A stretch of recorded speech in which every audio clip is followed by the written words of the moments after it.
With both teams sharing the top spot in the division, the question remains, who will be left standing when the dust settles in October?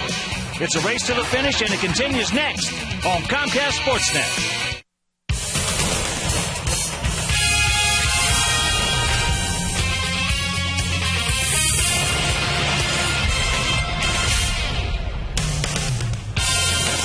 We are coming to you from U.S. Cellular Field, where tonight Comcast Sportsnet presents White Sox baseball.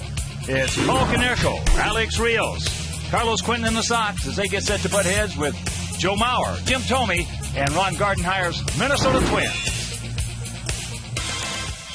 Hi, everybody, and welcome. With Steve Stone, I'm Ken Harrelson as we get set to bring you the first of this three-game set and the first of this brief six-game homestand. 3 with Minnesota and 3 with the Tigers. So as you can see, it is a biggie. Well, the Sox started off on an 8-game, 7-day road trip, 14 games over 500. It's not what we wanted, but it is what it is. We come back 14 games over 500. Minnesota's got the identical record as we do, at home and on the road. And tonight, trying to get this thing started off on the right foot with Freddie Garcia. Freddie's 10-4 this year, and he's done a terrific job of staying in the ball game, keeping the bullpen out of there, and at least getting into the 7th inning. And he'll have to do it tonight against a pretty good lineup for the Twins. Freddie is 10-6 lifetime against these Minnesota Twins with an ERA that's pretty respectable. And so he's probably the right man for the job in a big game, hence the name Big Game Freddie, and we'll see how he does tonight. Now, we play these Twins 6 of the next 9, and winning in the division is of critical importance. Scott Baker going to the mound for the Twins. He's 9-9. His ERA almost identical to Freddie's. Lifetime, he's 5-3 against the Sox, but his ERA is way up there. Last time out, he was absolutely brilliant against Tampa Bay. Got a no decision as his ball club saw a 6-run lead dissolve before winning it in 13. So it's going to be a great one tonight. Let's win the first of the homestand, and we'll worry about the rest later. All right, sit back, relax, and strap it down. White Sox baseball coming your way.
To get hotter as the Sox and Twins get ready to open up a 3-game set.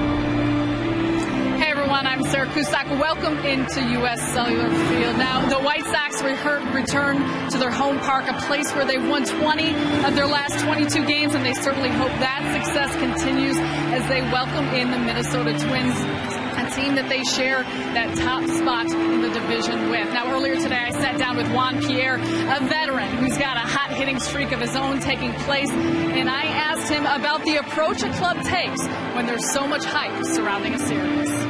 Well, it's no secret they're important. It's the team you're tied with, but I think I know me personally, but as a team also, I think we're going to approach it one game at a time.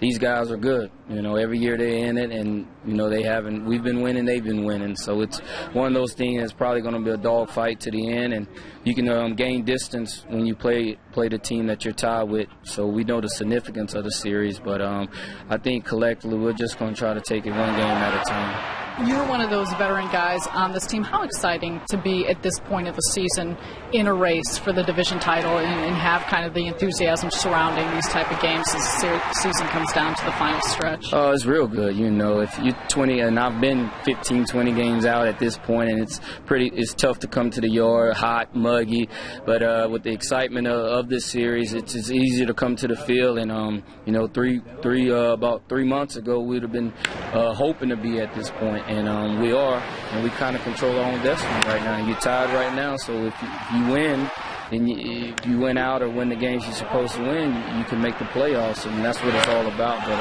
it's definitely the excitement, the everything with the crowd. Minnesota. I don't know the whole rivalry thing because I'm new here, but I think the guys in the locker room realize it. But hopefully we can just control and keep everything calm and just take it one game at a time. You've tied a career high with a 16-game hit streak. What's been working so well for you lately at the plate? Just getting good pitches to hit, laying off the bad pitches, seeing the ball a little bit better, but just going out there playing. That's what I do. Whether I'm going good or bad, I try not to even let it be seen. And just the work, just put in, and things are clicking right now, and hopefully they continue to click. We got 8 weeks, eight weeks left. Yeah, see, y'all know all that stuff. I just know who we playing today, who's pitching today, and that's it. But just going out there and playing and having fun, and not getting too up or not getting too down, and hopefully I can finish having a hot rest of the year. The U.S. Navy Leapfrogs dropped in for the big game tonight. White Sox, Twins. Hawk and Stoney had their call right after the break. Here on Comcast Sports.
By Allstate.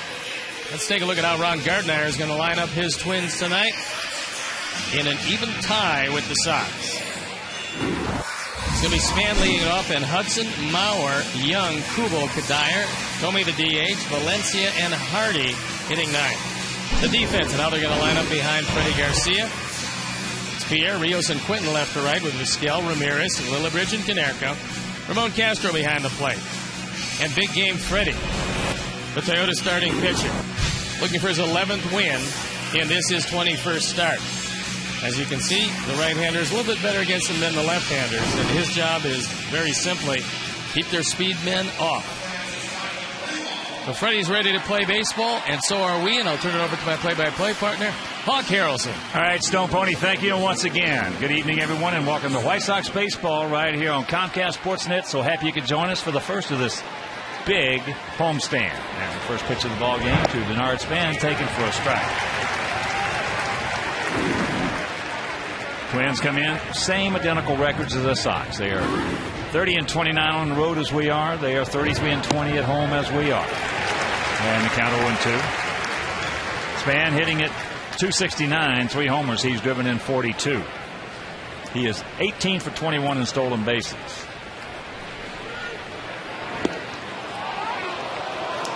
Castro thought they had it. That'll be one of the keys to this game, is keeping Span off base, as we take a look at a slow breaking ball, tantalizingly off the outside corner. Minnesota hitting at .282 as a club with a 3.94 ERA. Is that breaking ball down, and the count evens at 2. This is the tail end of a long road trip for these Twins. 4 at Tampa Bay, 3 at Cleveland, an off day here in Chicago, and now 3 against our Sox. Oh, nice play by Paulie.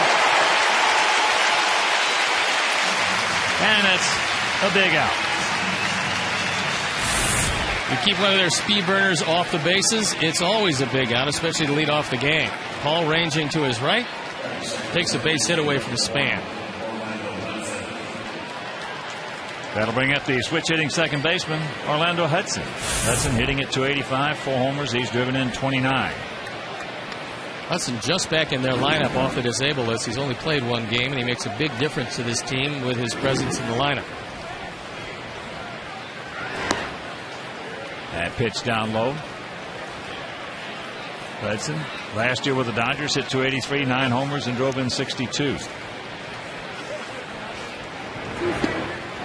Way out in front, and the count evens at 1. And here at beautiful U.S. Cellular Field, 330 down the left field line, 335 down the right field line, 375 in the gaps, and 400 straight away center.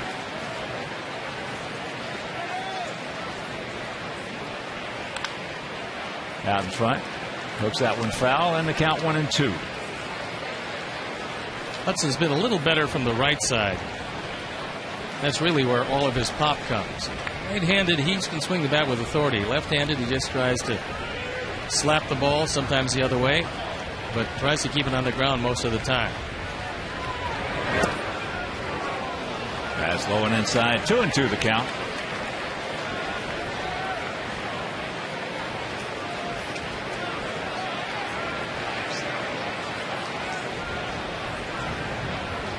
Paulie off the line at first, outfield around to the left. And there's a base hit right into the corner. So you got a cookie to hit right there. Freddie left a breaking ball up. And a lot of guys are going to hit that one hard. So the 17th two-bagger for Hudson. And it makes that line drive that Paul caught off the bat of Denard Span that much bigger. This is a rolling breaking ball. Stays over the outer portion of the plate, but there's not a whole lot on it. And Hudson takes it into right field. So here's the catcher, Joe Mauer. Comes in hitting at .322, 6 homers and 59 driven in. He's just able to catch again. Had some shoulder problems, took a cortisone shot in it. And the fact that he's able to catch means they can DH Jim Thome. Takes first pitch strike. Mauer's had real good luck against Freddie. 29 at bats, 11 hits. 10 of which stayed in the park. And all of his home runs have come on the road. He hasn't hit one in Minnesota yet. And that's going the opposite way like he does so well. And very quickly, Twins. As here's the throw to second base, and he's safe. So it's 1-0 Minnesota. Flat out hustle on the part of Joe Mauer, and the scouting report is always, if Juan Pierre touches it, you just keep running. Juan made a throw that was close enough, but Mauer still with above average speed for a catcher. Has that play in front of him. He was thinking 2 bases out of the box, and he drives in run number 60. And here's been a man who has really come of age. Delmon Young hitting at .321, 14 homers and 84 driven in. Everybody always knew he had the talent. And he got a cookie. Freddie's going to have to make a few adjustments right here. So far he's left a lot of balls up in the zone, and this is a good hitting Minnesota team, even without Justin Morneau. We won't see him, I don't believe, in any of the 6 games we're going to play him. But when he gets back in that lineup, it's like making a major trade for a slugger.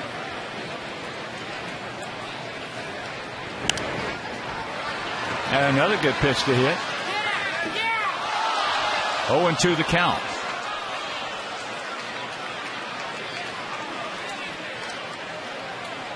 Last year, Young hit .284, 12 homers, and drove in 60. So he has surpassed everything already. Counting this one, 50 games left.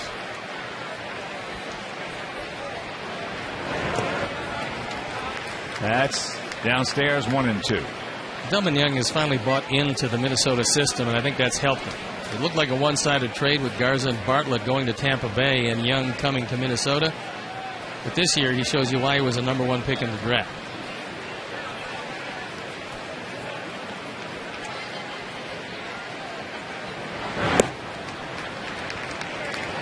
Two and two. 2 balls, 2 strikes to Young.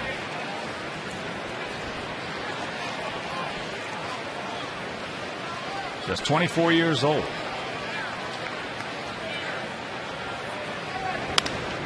And there's a 2-hopper, Vizquel, long peg, and that's out number 2. A beautiful night in Chicago, and it's 79 degrees, 74% humidity. That's a little high, but pitchers certainly like that. Wind out of the east, 5 to 10 miles an hour, warm and humid. And the umpires for the game tonight, Bill Welke behind the plate, Mike DeMuro at first, Tim Welke at second, and Jim Reynolds is at third.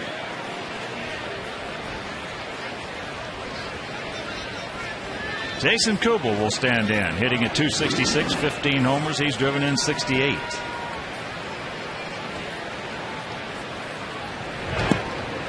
Takes first pitch strike. Kubel has also had good success against Freddie. 6 for 10 with a homer.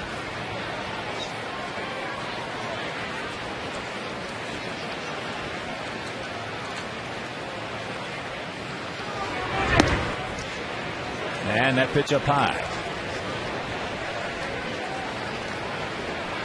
Cunning and Guile, Cunning and Guile. Well, you have first base open, and I don't say you intentionally pitch around him, but you got to pitch him carefully. That's Cunning and Guile. Well, this is a guy that you kind of lose track of in that lineup, especially with Morneau in it. You think about Bauer, you think about Morneau, you think about Kadire, and before you know it, Kubel's the guy that hits a home run that beats you.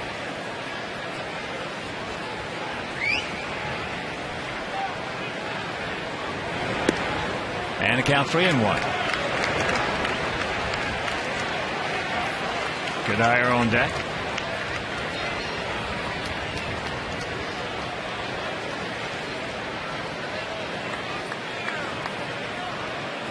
Slight gap out there in right center.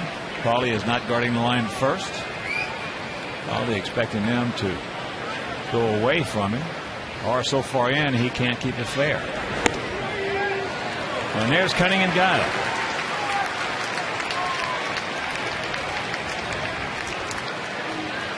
All you got to do is get a guy that's usually pretty good against the Sox. It's Michael Kadire. I had a long talk with him before the game. He said that ballpark in Minnesota, nobody knew quite how it would play. He goes, it's wreaking havoc with his power game. We saw him hit one that Rios went and pulled it back in over the bullpen that I thought went 460 feet. Well, that was every bit of it. That was all he had. Meanwhile, we got to get him out as he takes strike one. Comes in hitting at .273. 8 for 31 lifetime off Freddie with no homers.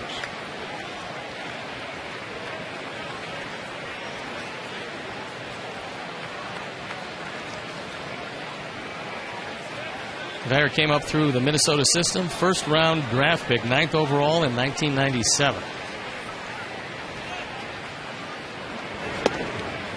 And there's a strike in the count 0-2. He has been a good player, a good, solid player. Took him 3 or 4 years to get to that point. They kept on moving him around the field. Started out at third, went to right, now he's at first. Started out as shortstop. Pops him up, so Cunning and Guile with Kubel They get a quick run. They strand a pair. After half inning of play, it's the Twins, one in the good guys coming to bat.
Leading off, then Vizquel, Rios, Paul Konerko, who against Minnesota has been red hot. Then Kotsay, the DH, Ramirez, Quinton, Castro, and Lillibridge playing second and hitting ninth.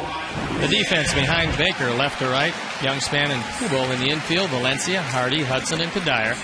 Joe Mauer behind the plate. And the Toyota starting pitcher is Scott Baker.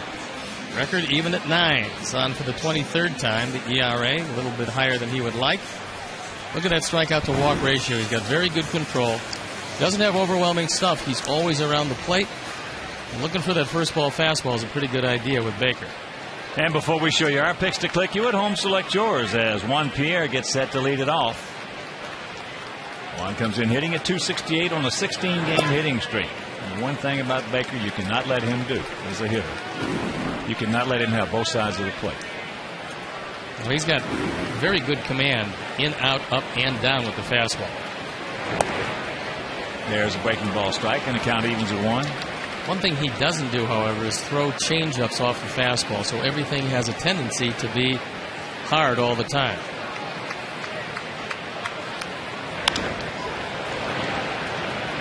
Kadire. One down. Sox come in hitting at .262 as a club with a 3.82 ERA. There you look at the numbers career-wise for Baker against the Sox. He has a winning record at 5-3, but the ERA is way up there. Well, he's had a couple of games against this that he just couldn't get anybody out. The rest of the time, he pitched very well. And here goes the high ERA. He was brilliant last time out against Tampa Bay. Here's Omar. Takes it inside. You got Valencia in on the grass at third. Outfield around to the left. Now Minnesota is going to do a lot of good things defending our hitters. They are one of the better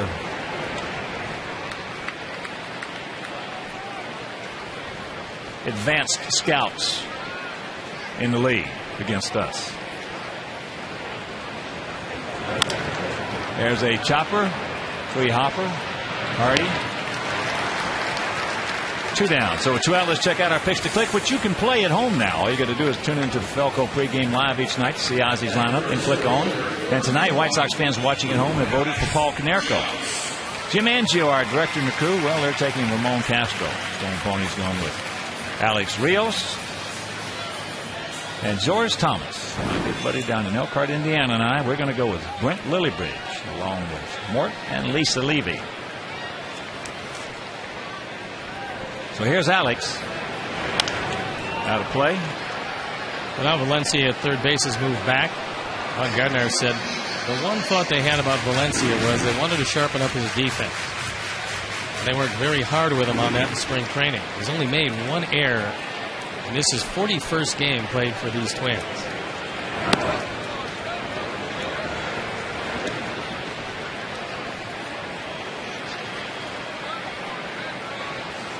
Alex 2 for 13 lifetime off Baker.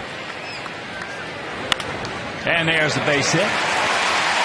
So you can cancel a post-game show.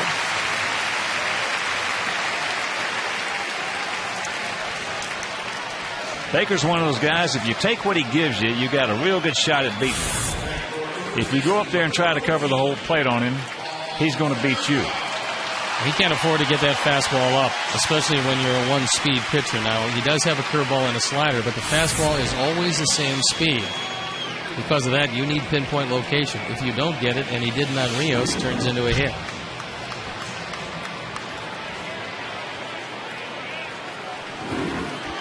So here's Paulie. Paulie's had the best success against Baker. He's 7 for 27. Of the 7 hits, 4 of them have stayed in the park. Takes ball 1. And you might be sitting at home saying, well, you say you can't give him both sides of the plate. How can you stop him? Well, what you can do is you got a batter's box up there that you can move around in. And you can take one half of that plate away from him. There goes Alex. Maurer, he can throw. And they get him. Perfect peg by Joe Mauer. And that'll do it after 1-0 Twinkies.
Win 6 times in the next 10 days. How many games will they win?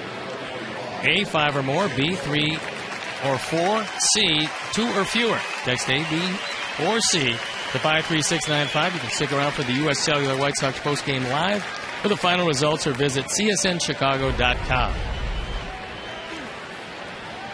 Jim Thome will lead it off here in the top of the second inning.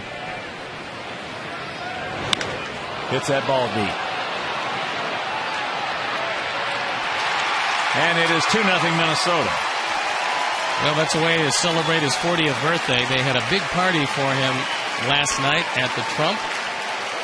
About 100 people there. His wife surprised him. And he just surprised Freddie. Jumped on him for his 15th and 37 on the power numbers.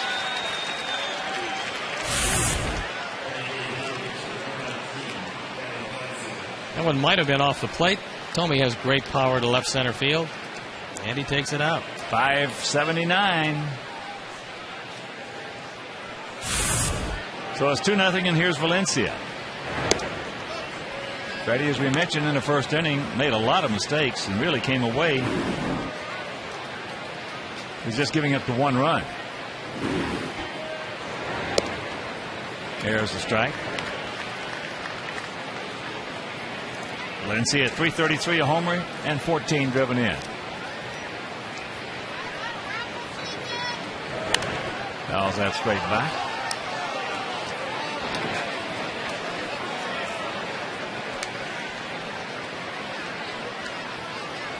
Freddie about ready to deliver his 30th pitch, with nobody out here in the second.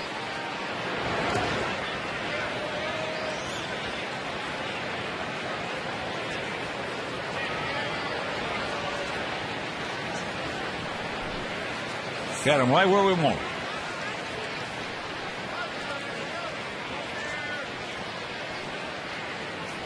The 2-2. It's full.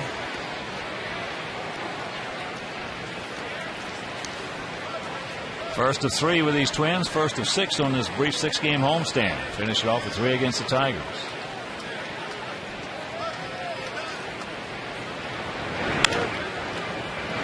Omar. 1 out.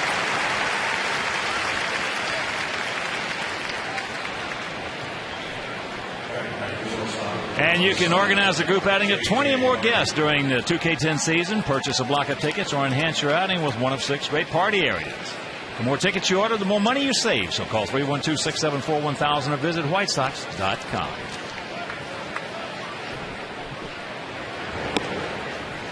Strike to J.J. Hardy.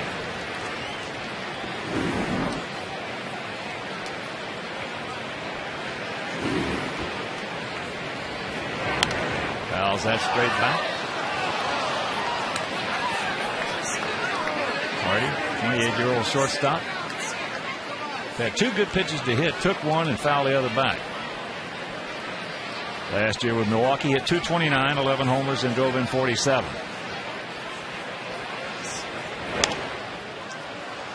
Flips that one foul. Souvenir right side. They got Hardy for Carlos Gomez, talented young center fielder who originally came out of the Met organization and has yet to really find his path in the major leagues. Hardy's been around a while. He's dependable at shortstop. Only 3 errors. That's to the backstop, and the count 1-2.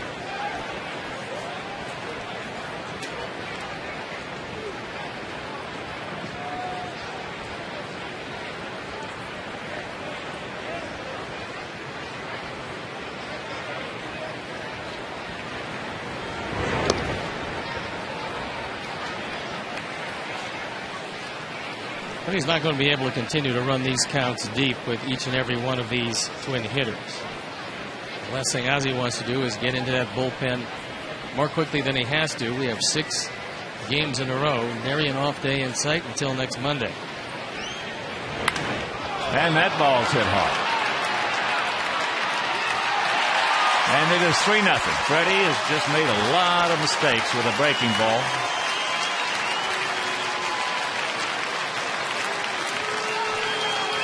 That's Hardy's 5th. He's driven in 24. And the Twins go up by a 3 spot.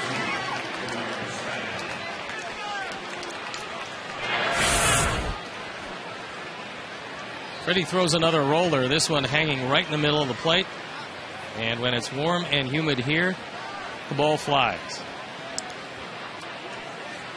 So here's the top of the order once again. Span. He had a line drive that Paulie dove hard to his right and made a nice catch on.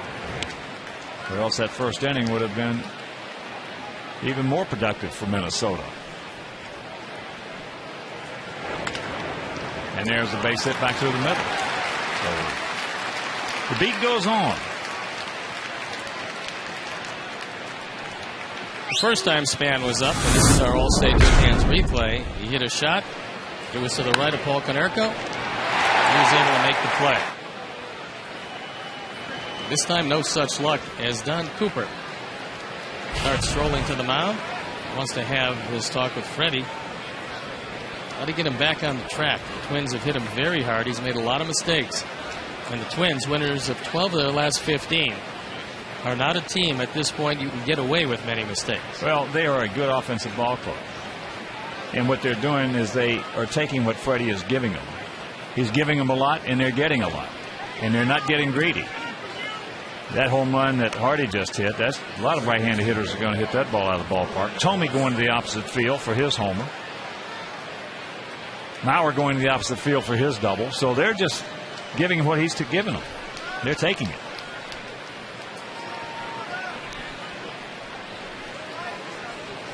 If you swing hard against Freddie or try to take him beat as a pitch out, nothing on, then you're playing right into his hands. If you just go right along with him, then he's got to be pinpoint.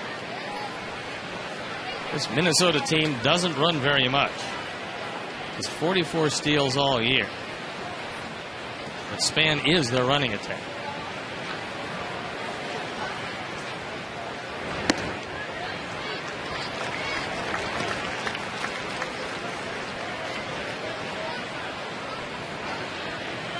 So with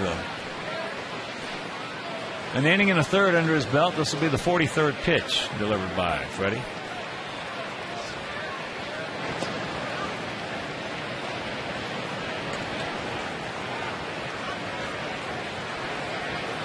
Castro looking over in the dugout to see if they want another pitch out.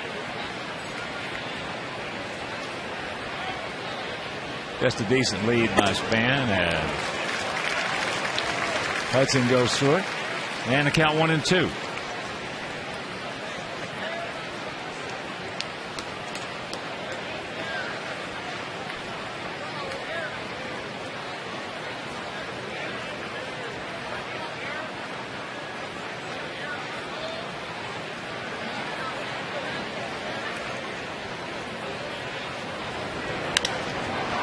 And that ball hit into center field off the end of the bat.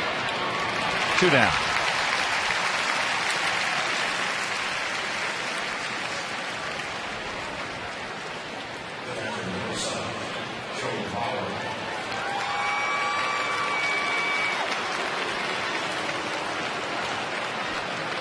So here's Mauer. Picked up his 37th double, his 60th RBI, knocking in Hudson last inning. Last year, all Mauer did was hit a very robust 365. 28-96 on the power numbers.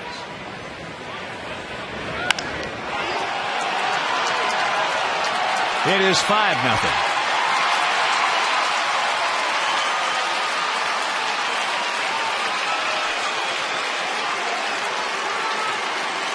Mauer certainly picked up the slack with a missing Justin Morneau. He doesn't pull the ball very often, but that time he got a fastball to his liking. Just the 7th home run of the year. Drives in his 3rd of the night and 62nd overall. High fastball and gone. Well, you can't throw Mauer, starting him off a high fastball, unless you're going to mid to high 90s. Now, after you've shown him a couple pitches, the sequence is everything. It's not how you get to something, but to start him off with a high 87, 86 mile an hour fastball, no. Well, too good a hitter, collected a home run and a double. No, that's not going to work. As Delman Young, so they have hit 3 home runs this inning. And Freddie's just luring him into the trap. Oh, he's doing a nice job of it. He's doing a heck of a He's job. lured a lot of hitters into that trap. 2-2. Pops him up. But a big crooked number goes up on that board. They hit 3 home runs. 2 solos. 2-run shot by Mauer. We'll go to the bottom of the second. It is 5-0 Minnesota.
Xfinity TV from Comcast. So don't miss the action. Call 1-800-XFINITY today.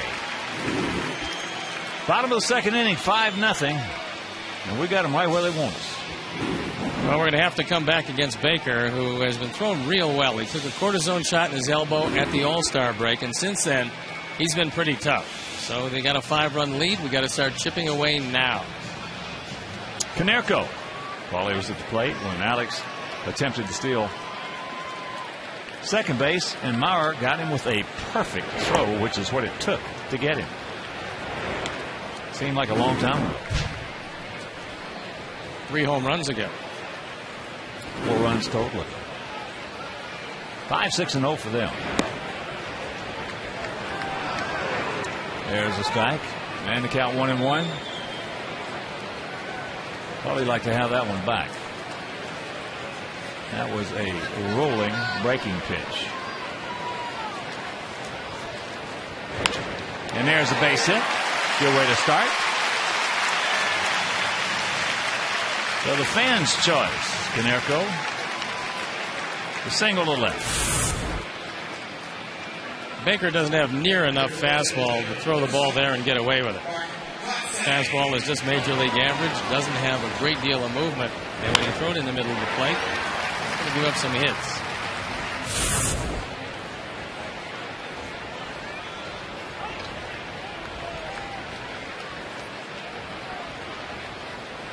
Here's Kotsay.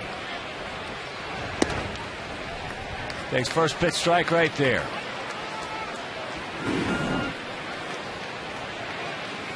Kotsay at 228, 7 homers, 25 driven in. Is that trouble with Baker? 1 for 9.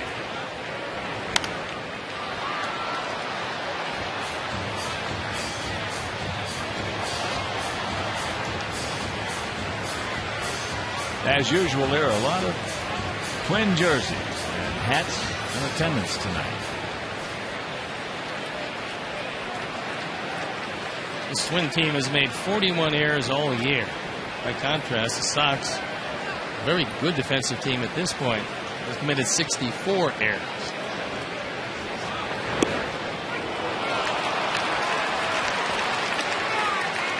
Welke calls him out. And that ball wasn't even close.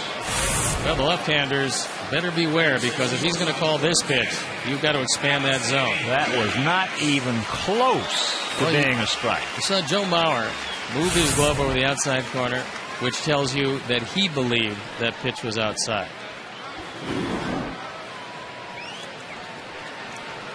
Gee, you got to be kidding. Here's Alexei.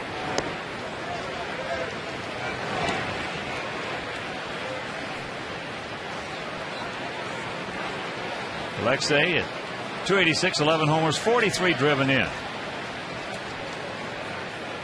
Outfield straight away and fairly deep all the way around. Out of play. Well, if you're at the plate hitting and you get called out on this pitch, what are you going to think?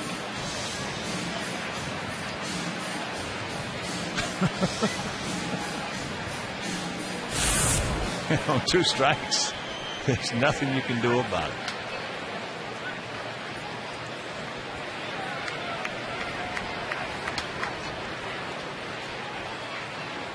The 0-2.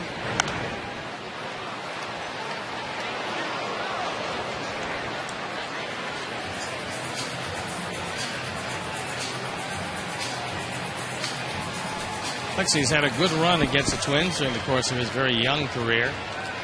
42 game sampling. That's some pretty lofty numbers.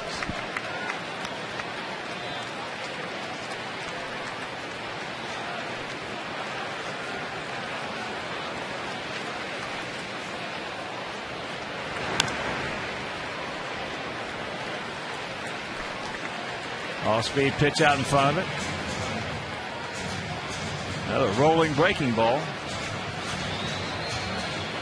The ones we've thrown them tonight, they have hammered. The ones Baker's thrown us, we've either taken or hit them foul.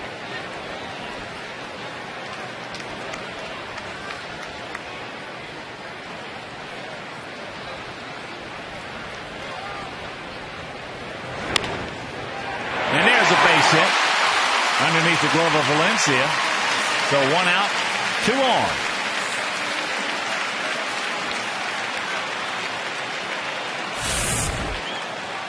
Lexi reaches out for this breaking ball. Looked like a hard slider, trying to get low and away. Doesn't quite get it there, and then he just hits it by Danny Valencia. We need to get Carlos' bat warmed up some. Carlos hitting at .230, 22 homers, 70 knocked in. Well, he's been dropped to the 7th spot in the batting order.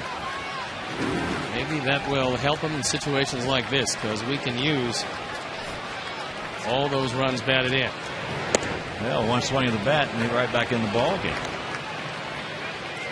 Castro on deck.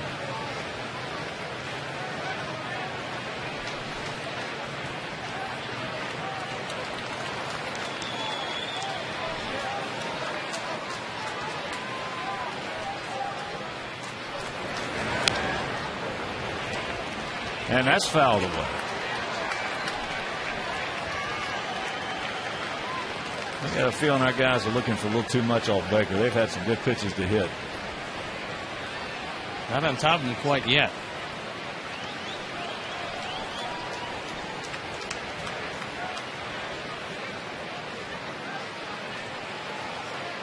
And once again, Carlos is 0-2.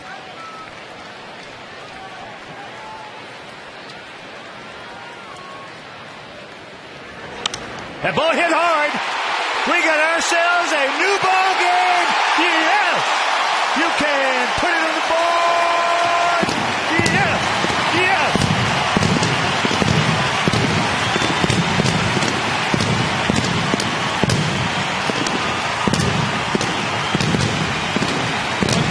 .73 on the power numbers as Carlos goes the opposite way. Gets a fastball out over the plate. Doesn't try to pull it. Our Ford home run replay. That ball is a couple inches off the outside corner. And it's a 2-run deficit. Baker's given up his 19th home run. Far and away the staff leader in that department. And here is Ramon. Can't get the breaking ball. As I mentioned, if you don't look for too much off of him, you're in a lot better shape than going up there looking for too much and being too quick. Castro hitting at .306. And the count 0-2. Baker's going to throw that fastball around the plate most of the time because he doesn't change speeds on it. It seems to have only one movement with it. He becomes fairly vulnerable. Ball gets away, but not far enough. 2 down.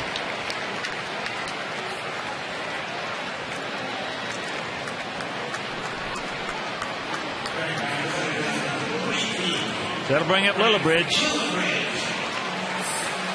Red hitting at .318. A homer. He's driven in 13.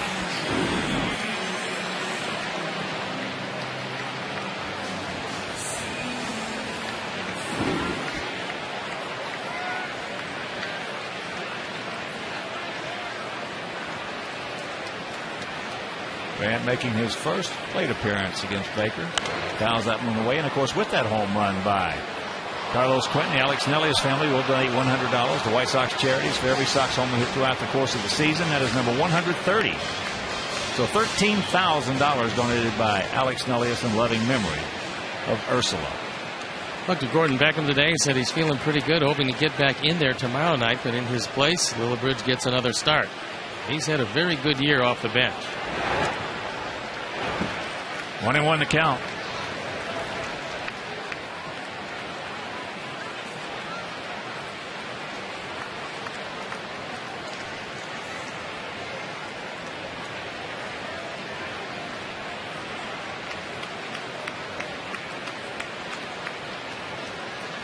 Gap in left center.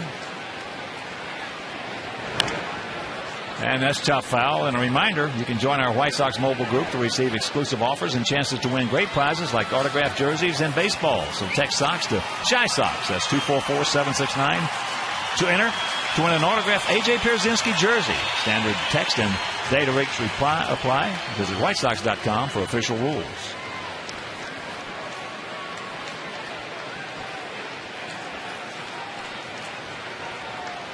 The 1-2 pitch.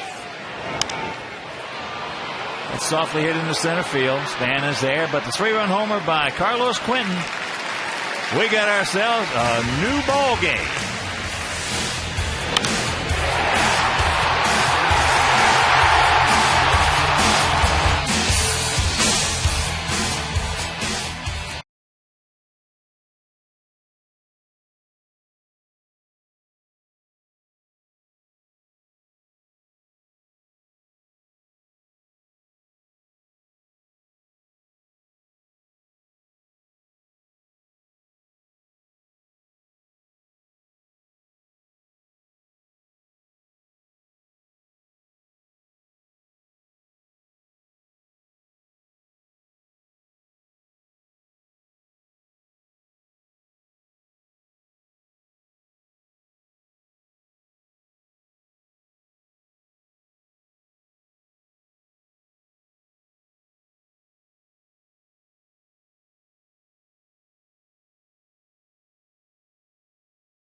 And you guys are doing great things, and it's the basket auction once again. And tell us a little something about it, Jamie. This year, for the White Sox Charity Week, we're doing baskets individual for our husbands of things that he likes, whether it be movies, books, snacks, things like that of his interest. Just another fun way for us to be able to raise money for White Sox Charity Week. Last year we did $130,000 in this week, so it's a pretty great thing. Well, that's terrific. And tell our viewers how you can get involved in this. You can tune in on Sunday to Comcast Sportsnet, and you can also bid online at whitesox.com/baskets on Sunday also. Well, it's a beautiful basket. I hope you guys do real well. I know Thank that you. the White Sox Charities does great things. And Yes, it does. And actually this week, if you go on White Sox Charities and donate $100, you automatically get an autographed picture, and then you're entered into a contest for a White Sox VIP experience. well, you've done a great job, and Thank you. don't take any of our places up here in the booth. I don't think you have to worry. Jamie Burley with the basket auction, a great cause. All right, Jamie, nice job. As there is one out here, one on. Top of the third inning. And here's Tomey, hit the first pitch he saw out of here to left center field for his 15th homer of the season and 579th of his career.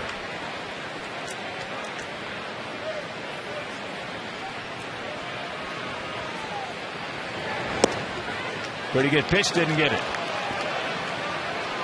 This is as radical a shift as we've seen on Jim Tomey. That's a good strike right there. Ramon didn't yank it over. He thought it had the corner.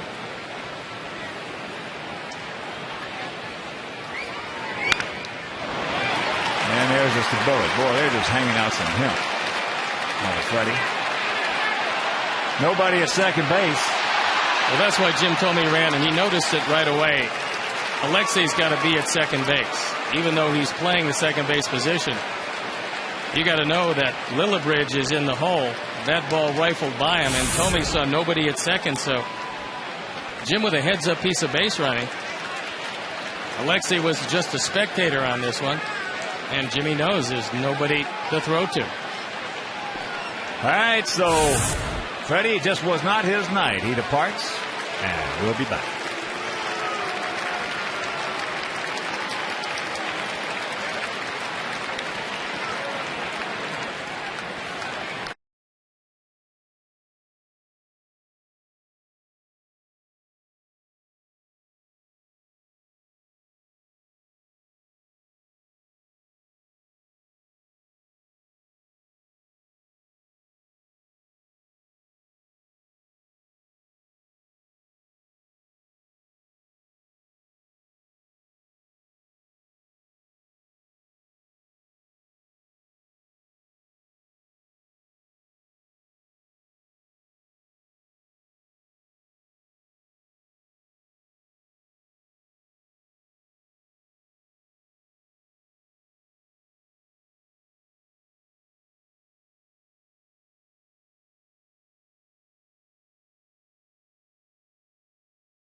Frank Thomas. The Big Hurt talks about mending relationships on the South Side. Plus, get his take on steroid use in baseball and the Hall of Fame. Don't miss Inside Look with the Big Hurt Frank Thomas. Sunday at 4:30 on Comcast Sportsnet, fans' best friend. It's our Lexus Pursuing Perfection call to the pen, and it's Tony Pena. Pena has served as the long man when infrequently a Sox starter doesn't go deep in the game. Tony on for the 39th time, a 3-2 record, ERA just under 5. He inherits Twins at second and third. This becomes a very big inning. The infield is fairly shallow all the way around. Danny Valencia grounded out pretty hard to Omar at third base. Alexei and Lillibridge halfway. Don't have a whole bunch of speed at third base with Kubel, so you can play back a little bit more. Playing in is only commensurate with the speed of the runner at third. Outfield straight up. 5-8-0 for their guys, 3-4-0 for our guys. And we're just in the top of the third. And Valencia got off to a red-hot start. You can see with runners in scoring position, he's been even hotter. He's come back to earth slightly, but still swinging the bat well. And the count 1-1.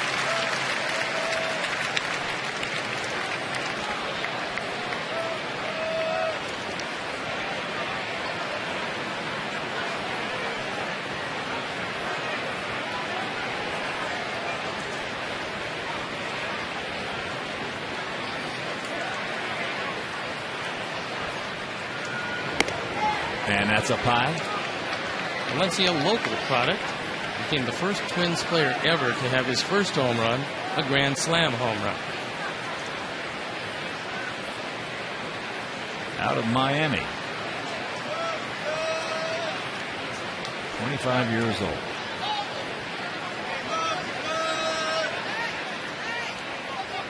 Now once again he backs off.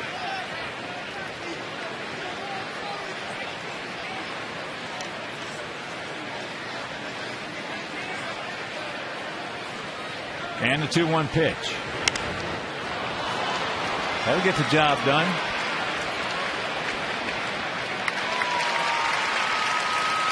Kubel will score, and it's a 6-3 Minnesota lead. Good execution by Valencia, who hits just his first sacrifice fly of the year. Drives in number 15.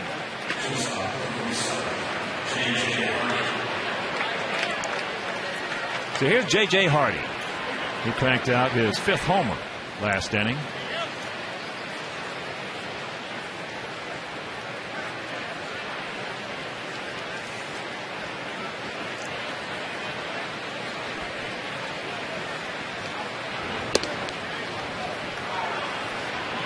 And he takes ball 1.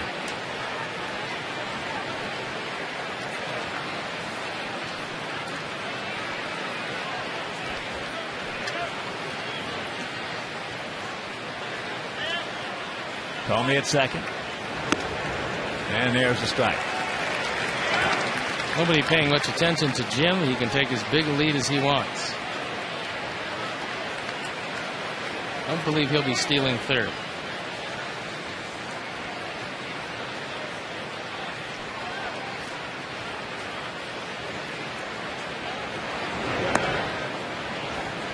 And that pitch is down.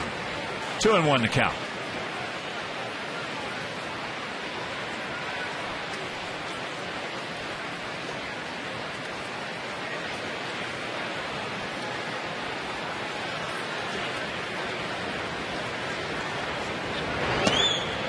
Three balls and a strike.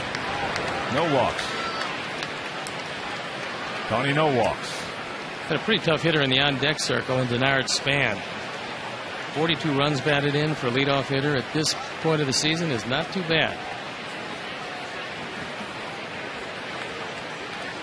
3-1 pitch.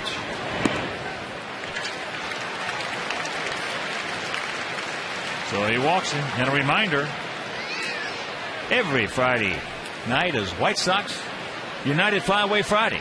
Each Friday home game, one lucky fan will have the chance to win 2 free round-trip tickets to anywhere in the continental U.S. that United Airlines flies. United, proud to fly the Chicago White Sox. So here's Span. He's 1 for 2 with a run scored.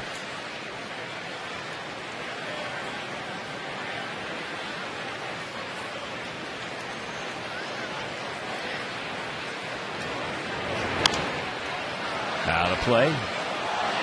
Into the LG Skyline Club seats. The guy stood up, brought his glove, and made a catch. And a good one.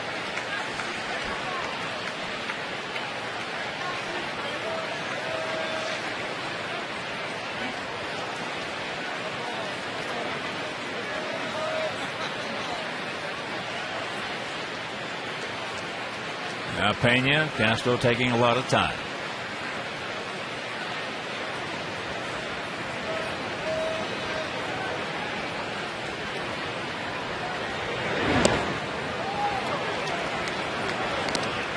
And the count 1-1.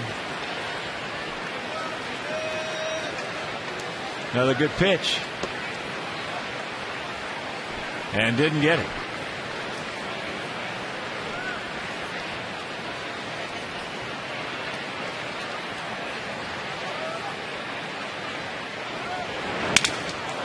There's a Matabatacola. Meanwhile, they come up with one more. And we'll go to the bottom of the third, trailing by 3.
Stole his 500th base against Detroit.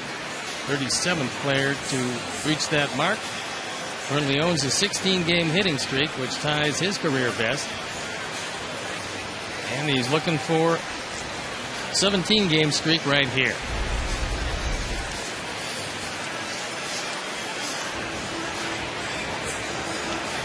We need some runs. 6-8-0 for them, 3-4-0 for us. One grounded out 3-1, leading off the bottom of the first.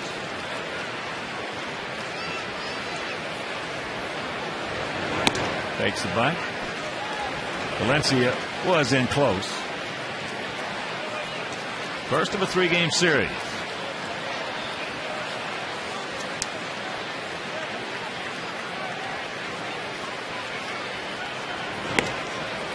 Don't help him out. The count 2-0. It's going to be a very lively park tonight. It already is, and I'm not thinking that those 6 will hold up. If Tony can hold them right there, we're going to get to Baker. And the count 3-0.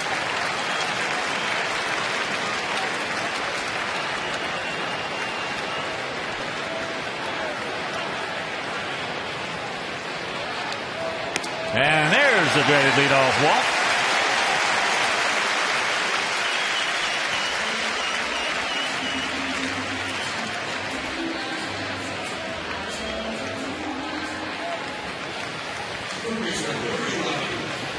here's Omar. He grounded out to J.J. Hardy.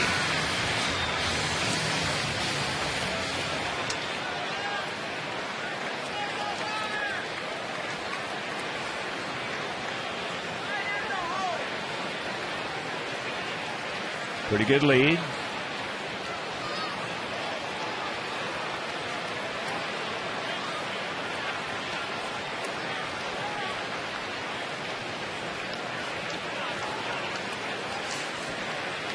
One with 43 stolen bases.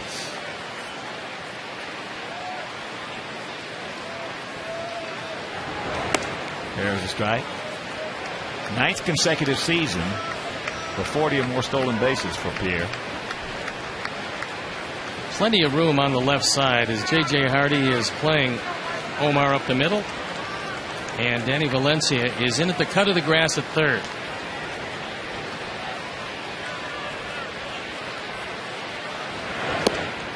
And that pitch inside.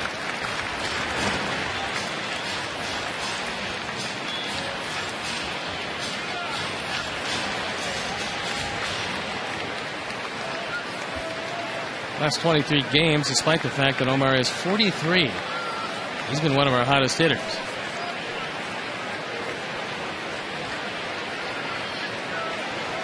Well, I'm not so sure there's anybody on our ball club that's in better shape than Omar Vizquel. No. So people are saying, well, he's 43 years old. We need him in there every day, but can he play every day? He has been. Just about. He's in tremendous shape.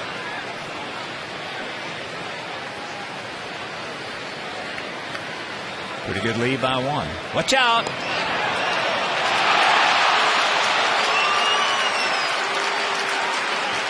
He didn't hear you. Good quick feet on the part of Baker. And he must have caught one just leaning the wrong way. Took one false step, and that's all it took. Mike DeMuro on the call. I'm not sure he was out, but he called him out.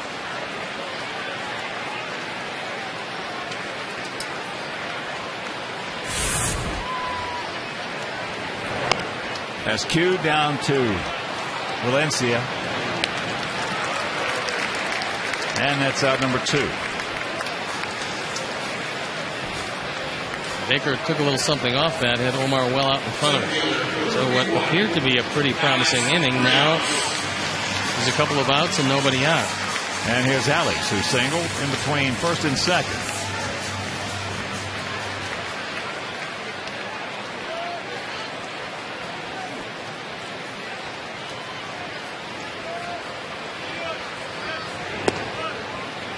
Takes that pitch inside.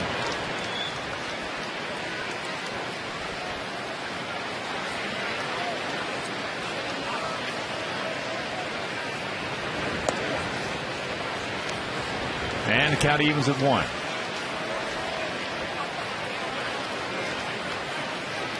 Baker with a big year last year at 15-9. Off the end of the bat. Hardy's got him. Nice play. Beautiful play by J.J. Hardy. And that'll retire the side. We're into the 4th. It is still 6-3 Minnesota.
Open 1 a.m. or later.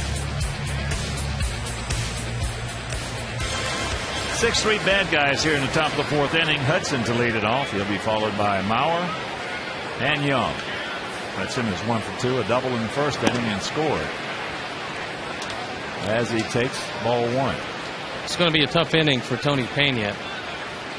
Minnesota has scored in every inning, and you got to go through the heart of the order. It's a good inning for him to shut him down and turn it over to the offense. There's a strike. Count evens at 1-1 to the 32-year-old veteran infielder.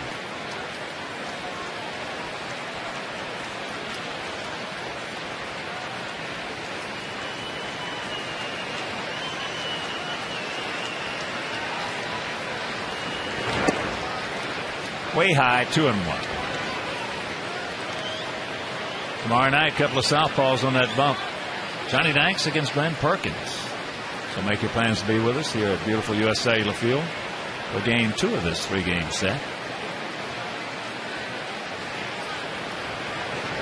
And then Thursday night, Gavin Floyd against Francisco Liriano. Now, if you can't make it to the ballpark tomorrow or on Thursday, tomorrow's game will be over WGN. And Thursday, right back here on Comcast Sportsnet.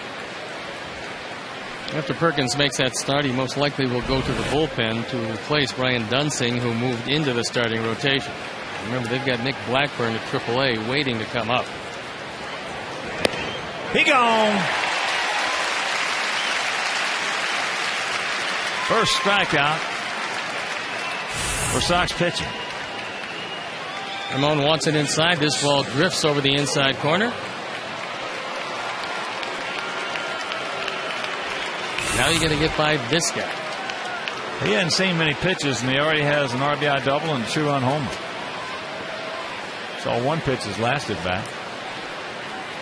High fastball from Freddie, who had a tough night. 2 in the third inning, 6 runs on 8 hits with a walk and no strikeouts. And if you miss that home run, first ball fastball. He gave up 3 home runs in the second inning.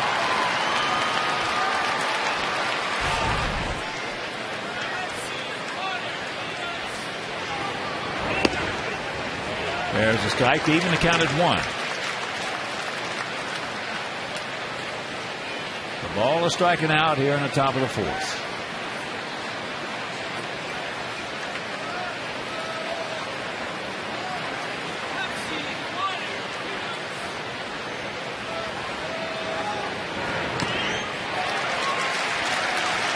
Two.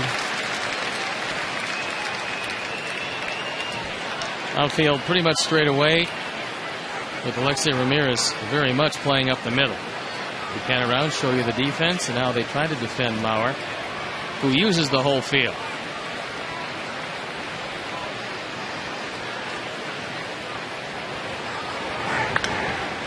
And that's a tough foul. And a reminder, you can enjoy a day here at beautiful U.S. Cellular Field with your family and friends, because individual tickets for the White Sox season are on sale right now.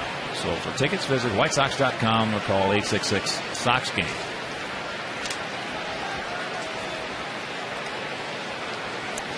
Well, we talked about it before. You try to pitch Mauer the conventional way, and he's going to beat your brains out. Well, they've been trying everything. He's got 3 batting titles. And they haven't found one soft spot yet. Well, if anybody thinks they're going to get him out of the way, they're kidding themselves. They're kidding themselves. From the middle out, he's going to kill you. He is going to beat your brains out. The only I've ever seen is high fastballs or cutter on the inner portion of the plate. And a lot of times he'll jam himself and ground to the right side. You got to pound him in with everything. In. And don't stop. Let him know that every time he walks to that plate, every pitch he's going to see is going to be in. Hitters don't like that.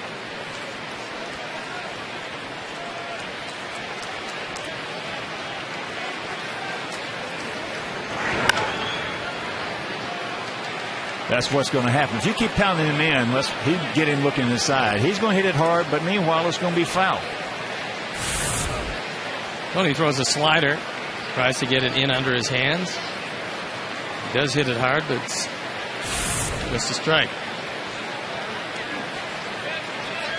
How many times do you think the opposition pitching coach has been with his pitcher and they've been going over hitters down in the bullpen, and he throws a slider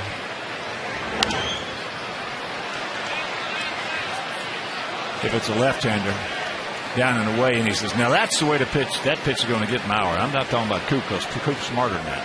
Meanwhile, it's probably a double in the left field.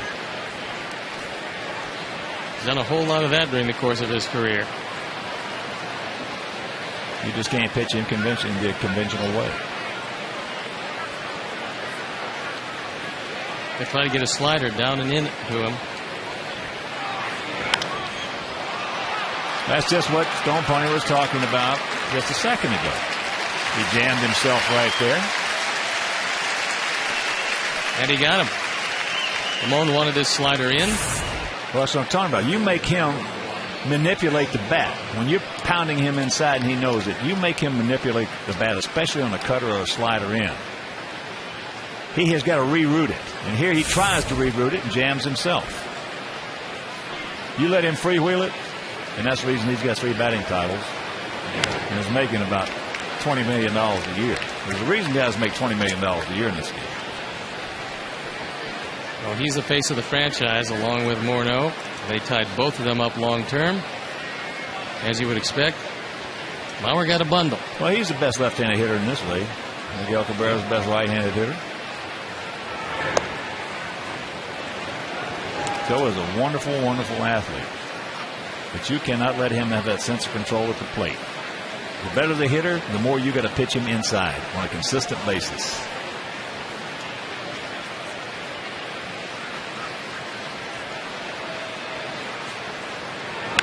There's a bullet by Young. So he gets on the board. He is now 1 for 3. Picks up his 35th double.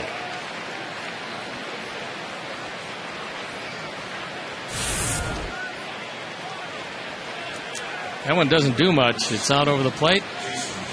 And Young, who's having a banner year, drives it hard into left field.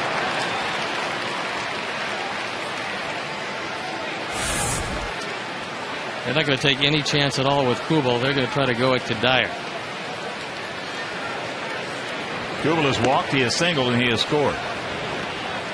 But I remember Junior when he was with the Mariners, and I also remember Alex Rodriguez when he was with the Mariners, coming into his own and becoming a great player. Those guys really didn't give us much problems. You know why? We just killed them inside, busted them inside. At bat after at bat after at bat, pitch after pitch after pitch. And they didn't like it one bit. Meanwhile, we got them out.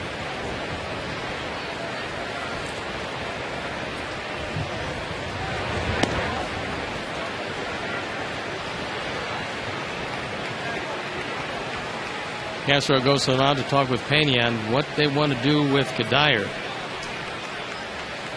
He's one of the 2 guys in this lineup that does not have a hit tonight.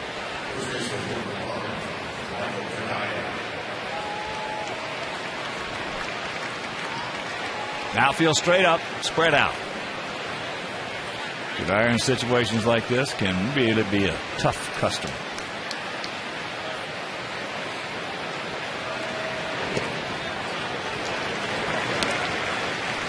Take that.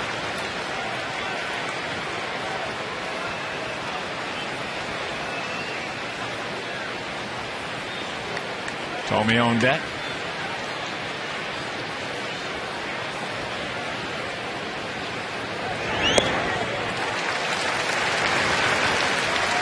And the count 0-2. 2 on, 2 out. 0-2 the count. Best slider Tony Pena's thrown tonight. That one disappeared away from Kadire.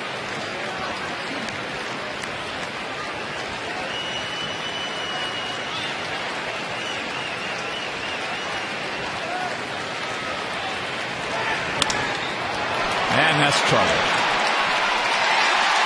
Got that one way too much of the plate. Now taking away Kubel around. Here's the throw to the plate. He's safe. And it's an 8-3 ball game. Big mistake right there by Pena. Ramon Castro wanted that ball up. RBIs 51 and 52 for Cuddyer, who sliced it down the line in right field.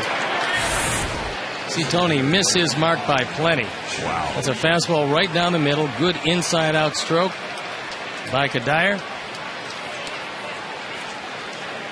And they've still scored in every inning. A 2 spot so far this inning. The 2 out, nobody on. That is an 0-2 cookie right there. So here's Thome. He has homered. He has doubled. It's no wonder they have 8 runs on 10 hits here in the 4th inning with the pitches they've had to hit. Lots of mistakes tonight.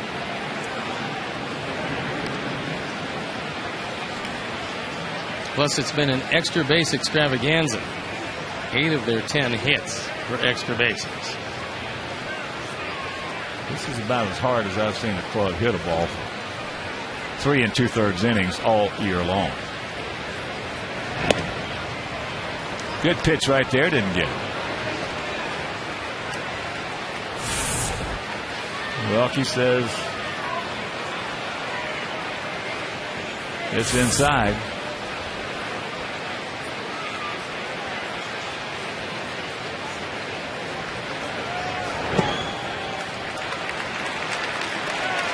And there's ball 4. So here's Valencia. He's now the only guy in this lineup without a hit, but he did have a sacrifice fly to drive in a run last inning. Last thing you wanted on this 6-game homestand with the 2 teams in the Central is to go to your bullpen early. And that's what Ozzy's had to do as Freddie lasted 2 1/3 inning.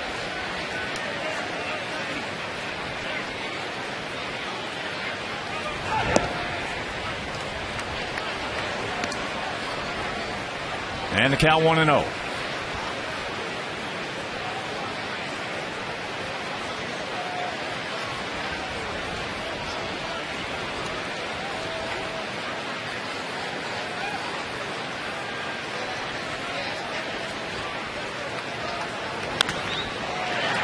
And that's foul. I talked to Ron Gardner before the game about the dog days of August, as they're called, and I said, physically or mentally, what's the biggest challenge before you get to the expanded roster in September? And he said he thinks physically. He said you get a break in the All-Star game, you come out and a lot of guys are pushing hard, you're coming back trying to make up deficits, and he thinks you hit a lull physically around this time. Then as you move on a little bit, you get that second wind and a lot of adrenaline, especially if you're in a pennant race. And the count 2-1.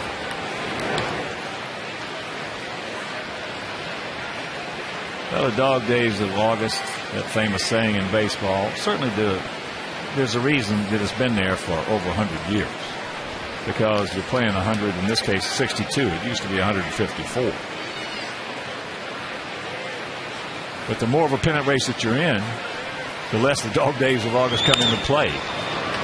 As Alexei now over to Willibridge, and that'll retire the side. But he made a big mistake right there to Cuddyer. 0-2 count, fastball cookie right down the middle for a 2-run double, and they lead at 8-3.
Who was the last Twins player to lead the American League in hits?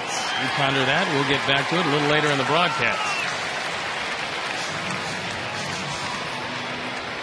Paulie will lead it off here in the bottom of the fourth inning. 8-10-0 for the Twins, 3-4-0 for us. Paulie led off that 3-run second with a sharp single in the left field.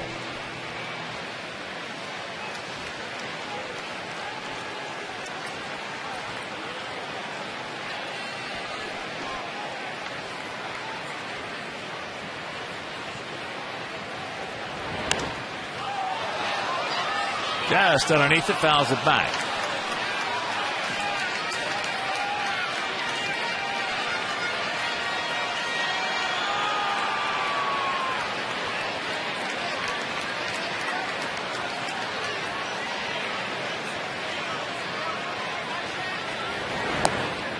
That's low, and the count 1-1.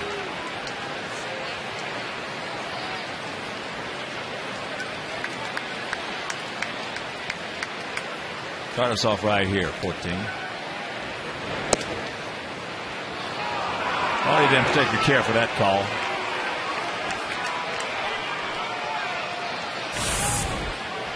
That was the Baker slider. Well, we had some Garcia sliders out there that were not called strikes.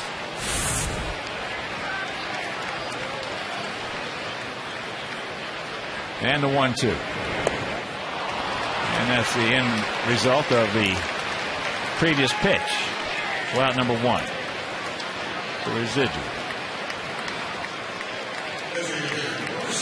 Third strikeout for Baker. And here's Kotsay. And here's what he was called out on his first at bat. He's trying to hit the outside corner with a curveball. And Mauer had to yank it over the outside corner. Bill Welke rings him up. That's awful. That's just awful.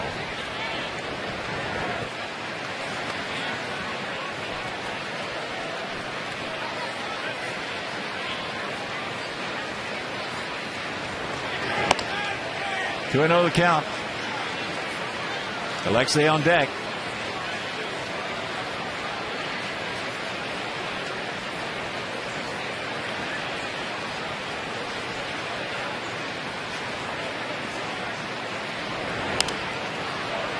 And the count 2-1. And tomorrow, 7:10, join the Sox in honoring the Chicago area police and fire departments for their dedication and service. Now, the first 20,000 fans will receive White Sox school binders. They'll receive Underwriter Laboratories. So for tickets, call 866-SOX-GAME or visit whitesox.com. Count evens at 2. Nice catch, barehanded by one of the fans.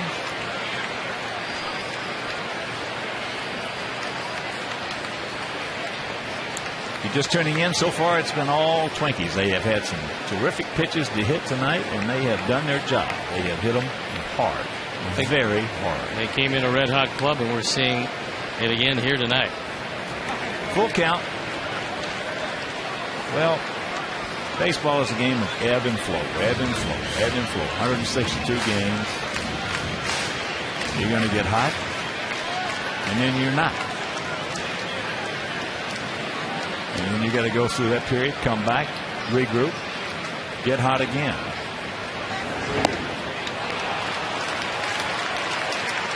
Two down. And all Sox fans will recall 05. We had that huge lead on Cleveland. All of a sudden we had been hot. We cooled off. Cleveland got hot, came on, playing magnificent baseball, closed to within a game and a half. And then we got hot again. Won it by 6 games, go into postseason play and win 11. Go 11-1 in postseason play for a world championship. Check that. 2006, Cardinals won 83 ball games. Wind up winning a world championship. So it's ebb and flow. That's out of play. Alexei has singled and scored. For the Twins, this is the tail end of a difficult road trip, and they go home and play 3 against Oakland. We go there for 3. Then the Angels are there, so it's a long homestand for Ron Gardner's Twins after this very long road trip. That's a little. Doc Edwards shot, and that's a 1-2-3 fourth for Baker. First 1-2-3 inning for him, and he leads it by 5.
Top of the 5th inning, not good.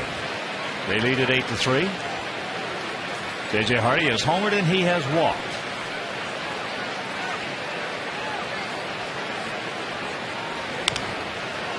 Chops that rolling breaking ball foul. Scott Ulger is going to make some friends in the seats. The base coach flips it.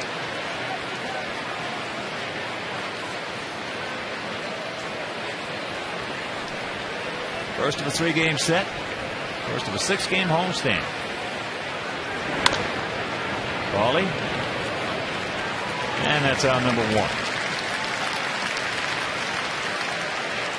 And you can text Subway to 53695. And if you are the 500 texter, you could win $5 footlong subs from Subway. I had one for lunch this afternoon. Spicy Italian. 23rd. Gumwood and Granger in the end. It was delicious. Here's Span.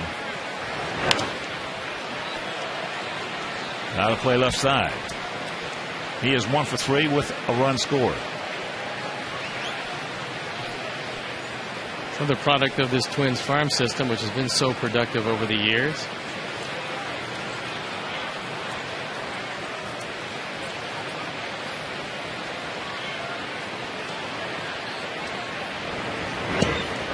There's a strike. Well, there for many years, they didn't get credit for it because they had to. It was a mom and papa deal. You had the Haynes and the Griffiths who owned the ball club, and they had to exist to compete with the big market teams, and they had to sell a lot of their players. And they kept producing player after player after player.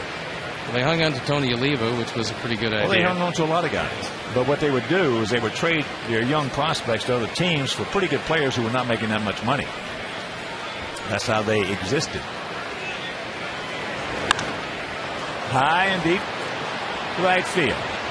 Carlos back on the track, right in front of the White Sox charity sign, hauls it in for out number 2. That one just missed leaving. Is this heat and this humidity, ball's going to travel a long way in this park. Well, we got a lot of time to get a lot of runs yet. in this ball game. Their GM, Billy Smith, did a very nice job in getting them exactly what they needed in the closer, Matt Capps. I think John Roush had pretty much run it as far as he could run it. He did a great job acting like Joe Nathan for a long period of this season. Now, Billy is a smart guy. He used to be a member of our White Sox family here a long time ago. And we all knew he was going to be successful. But he had a good mentor, Terry Ryan, and Tom Kelly. They had a good nucleus of, as that ball hit hard, sucked up by Lillibridge. And it'll do it. A 1-2-3 inning first, 1-2-3 inning for our pitching staff tonight. Halfway home, we trail it by 5.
Two-strike tie. That doesn't look dapper at all. Our All-State tail of the tape.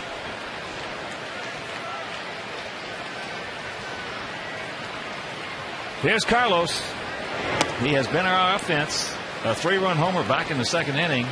A line shot right over the right field fence.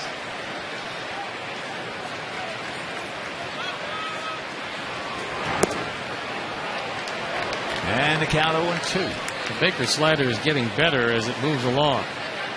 He had a rough second. Lauer got him out of the first with a pinpoint throw to cut down Rios. And then the walk and the pickoff of Pierre at first base. And that ball's just muscled out there in the center field for out number 1. His slider is a lot better now than it was early on. That was just a mistake he made right there that Carlos jammed himself on. He has not had his best stuff tonight, and he's gotten away with it except for the second inning. Well, when your mates get you 8 and you're not walking anybody, and his control all year long has been, if not letter perfect, pretty close. 29 walks in 139 innings. That pitch foul back.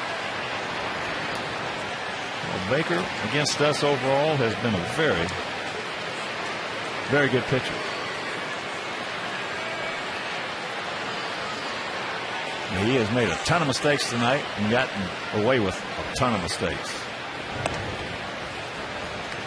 Fastball right there, and the count 0-2.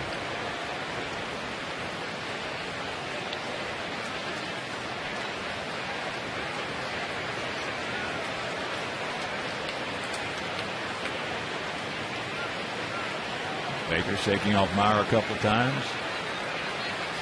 Ramon says timeout.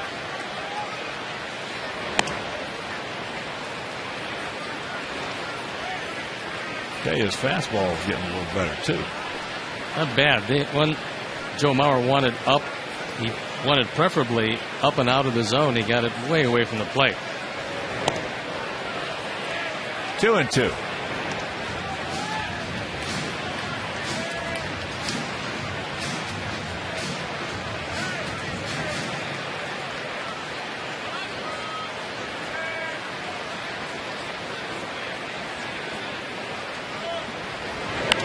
And there's a base hit. Just muscles that right back through the middle.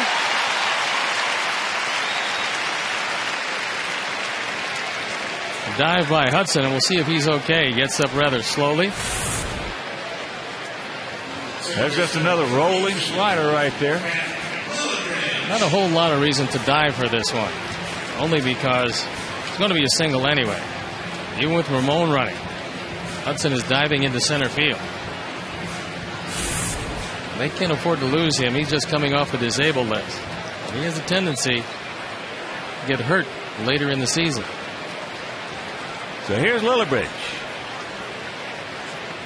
He went out to span in center. Starts him off with a changeup.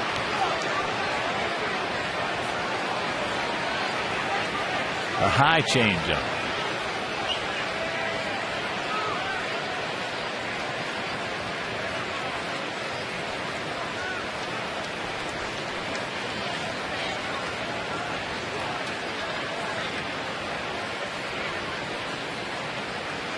Short lead by Casper. And that's popped up. Valencia. And that's out number 2. And a reminder, join us for Elvis Night this Friday right here as the Sox take on the Tigers at 7:10. And afterward, enjoy post-game fireworks presented by all the good folks at Frito-Lay. So for tickets, call 866-SOX-GAME or visit whitesox.com. That's Elvis Night this Friday right here at beautiful U.S. Cellular Field.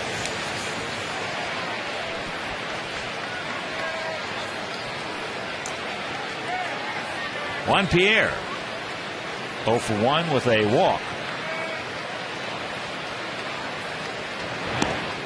Takes it right there. One on his 16-game hitting streak.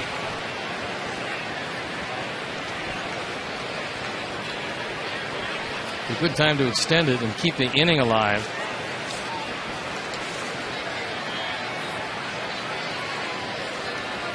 Juan has a lot of room on that left side.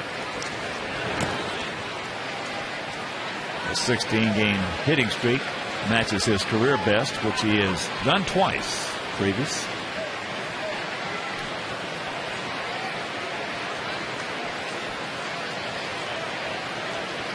You're just tuning in.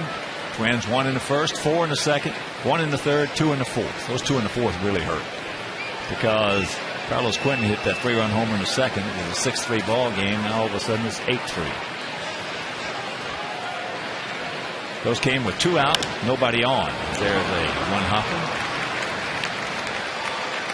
And that'll do it. We got 5 in the books. We trail it by 5.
The last Twins player to lead the AL in hits, and the answer, Paul Molitor, 225 of them in 1996.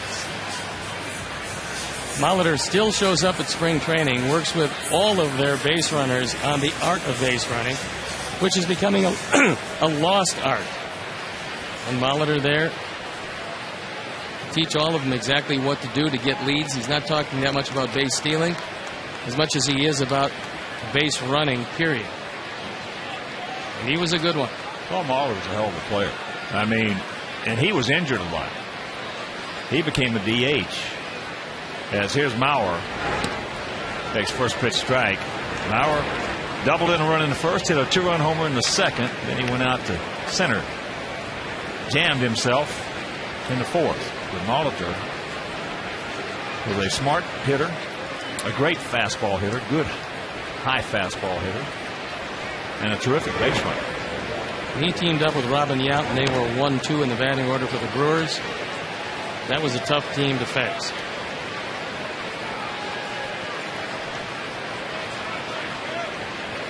Don't try to trick this guy. This guy is smarter than your average bear right here. Gardner is just happy that he can come back and catch, because that opens the DH spot for Jim Thome, who's had a big night tonight. Mauer's shoulder appeared pretty good when he cut down Rios at second base on a bullet of a throw. A high pop-up one. Stay in here. Stay in here. It will. One is there. And that is out number one. Mauer's another one of those twins that we call smarter than your average bear. The other one was, don't try to trick him, Tony Oliva. Tony Oliva was one of the great hitters, maybe the greatest hitter who's not in the Hall of Fame. Weren't for his knees, he'd have been easily in the Hall. Oh, yeah.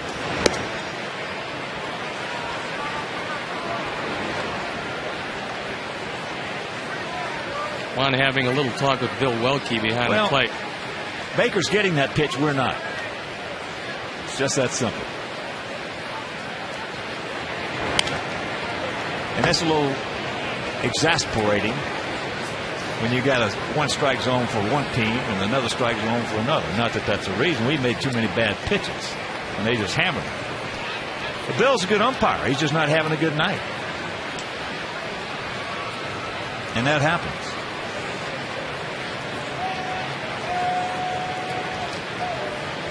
But that is not the reason we're losing 8-3.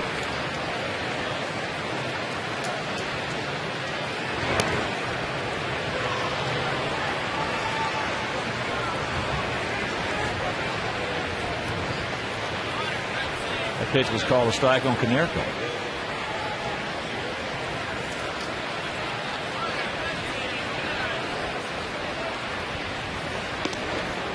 Two and two.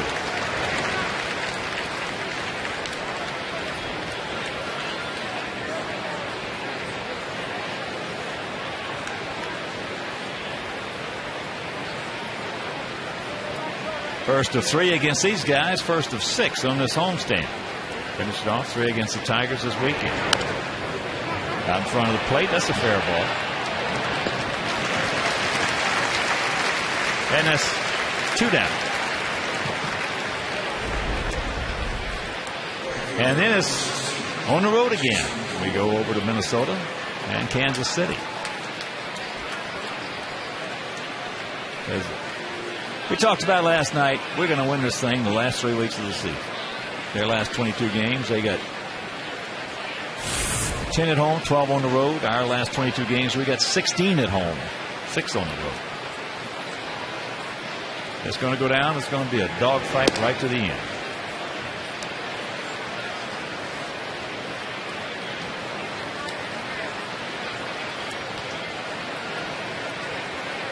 Just got to play hard, try to grab some momentum, and cut your losses to a minimum. In the meantime, counting this game, 50 left on the schedule.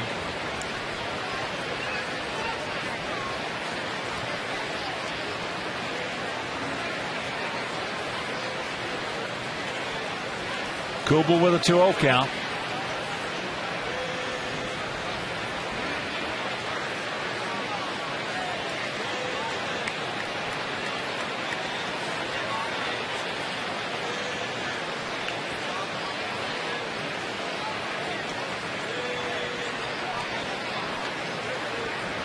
He's looking for it. And it's too high. Kubel is 1 for 1 with 2 runs scored. He walked twice, 1 intentional. Very well be Ron Gardner gives him a 3-0 green light here, so you better make a good pitch. Taking all the way.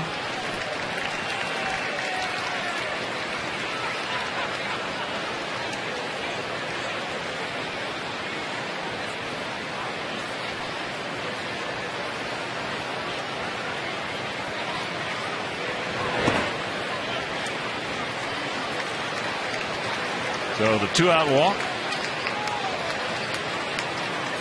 3rd walk issued by Pena. And they'll bring up Kadire.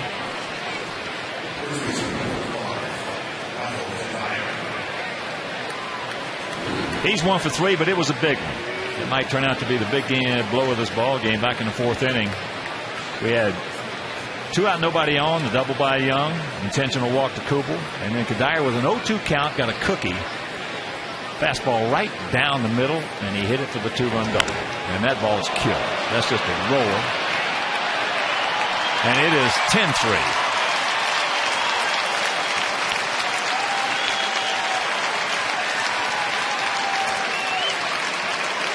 That's the 11th home run of the year for Michael Kadire, but he's got 4 runs batted in tonight. As these Twins, who had the off day in Chicago yesterday, have come out with guns blazing tonight.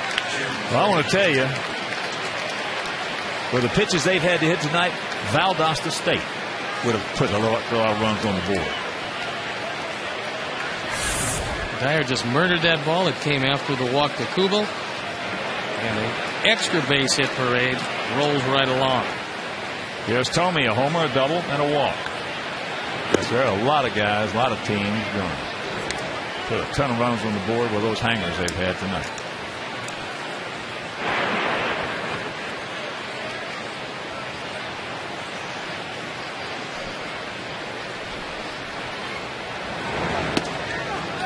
There's the strike, and the count 1-1.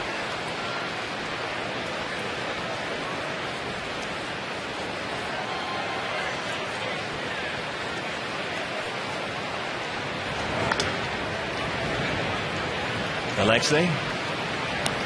So again, with 2 out, nobody on, off Tony, walk, a 2-run homer, and now we trail by 7.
Entered to win a VIP training camp festival experience on September 18th. That's camp to 242-957 for 2 free tickets, VIP seating during the Blackhawk scrimmages, and a player meet and greet.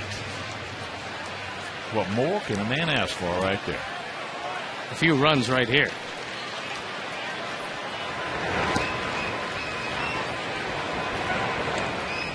Ten, 11-0 for their guys. 3-5-0 for our guys. 3-run homer by Carlos Quentin.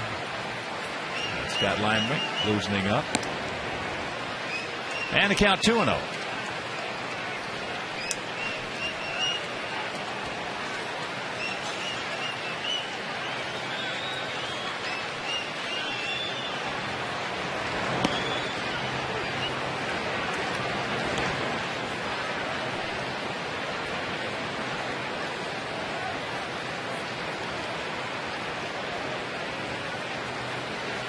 And the 2-1 pitch. Omar twice has grounded out. Once to short and once to third. Twins with 4 home runs in this ball game. 3 in 1 inning back in the second. Thome, Hardy, Mauer. And now the 2-run shot by Cuddyer.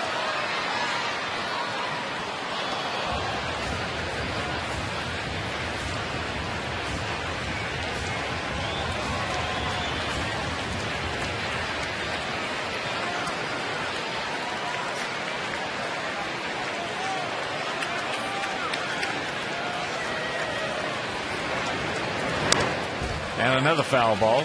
And a reminder, you can enjoy post-game fireworks presented by Connie's Pizza Friday, September 10th. Sox versus the Royals. So for tickets, call 866-SOX-GAME or visit whitesox.com.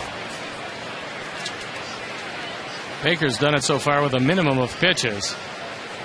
This is just his 77th coming up.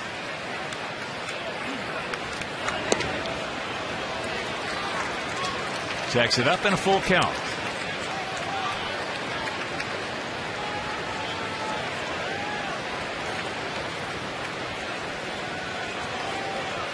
Ball 4 base hit. Omar. The ball hit high into right field.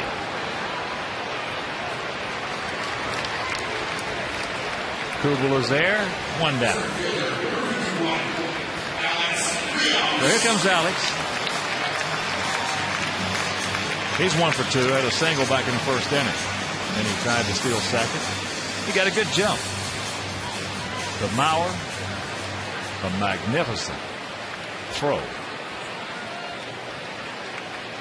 That ball would have gone through a teacup. At that point, they want to see if Mauer just catching for the second time since hurting his shoulder was 100%. If there was any doubt, he's 100%.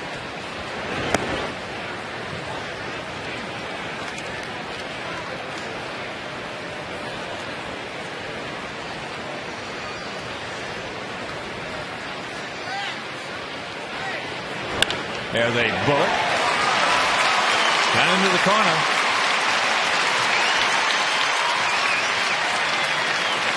That is Alex 23rd two-bagger.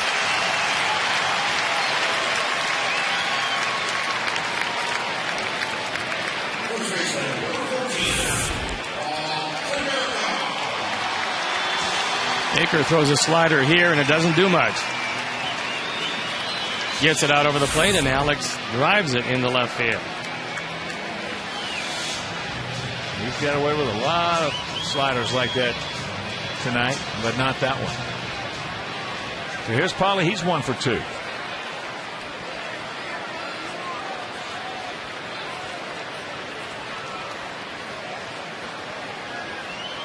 Let's just peck away and see what happens. Polly trying to go right with that pitch and take it into right center field.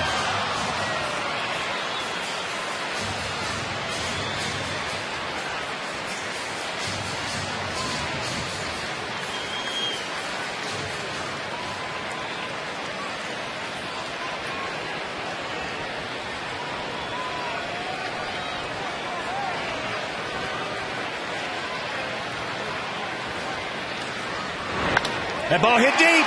Stretch. Young goes back. It's off the wall. Paulie now will have to pull up. Now he'll go on into second base. Well, Young should get an error on that one. It's going to go as a run batted in for Paul.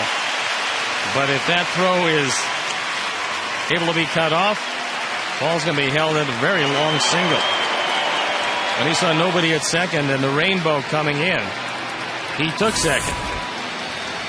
That's how I got it scored. Single, E7.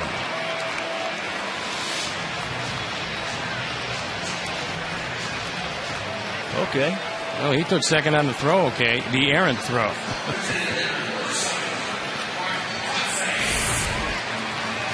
All right. 78th run batted in for Paul. Don't stop now, boys. Let's put a few more on the board. As here's Kotsay. Marco for 2, a couple of strikeouts, one of his doing and one of not his doing.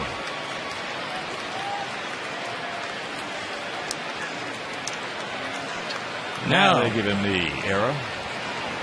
There's a shot. So Paulie will be held at third. Don't stop now, boys. Runners at the corners, 1 out.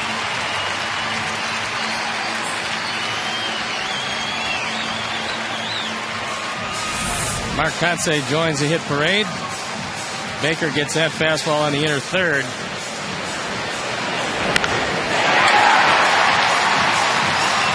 We've been talking about it all night. Baker's very fortunate. He's only given up 4 runs. Now that bullpen is probably going to get to work.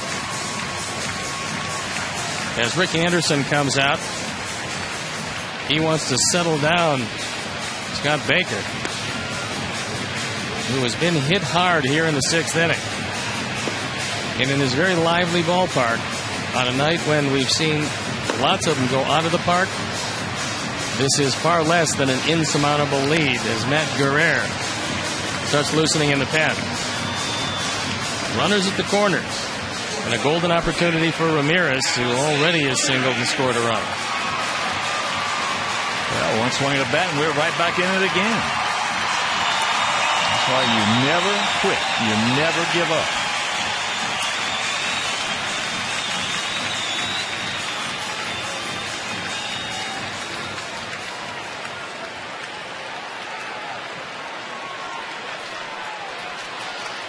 Outfield, straight up. Small gap out there in right center. There's a bullet hit. Get over his head. Dadgummit. That's a hang wolf'em right there for Lexi as Paul will score. Or if he gets it up, it's a 3-run dinger. Meanwhile, it's 10-5. RBI number 44. First ball fastball, and not a whole lot on it from Baker. Be pretty surprised if he's allowed in the 7th inning. But first things first, he's got to get out of the bottom of the 6th. Boy, Alexei just absolutely hammered it.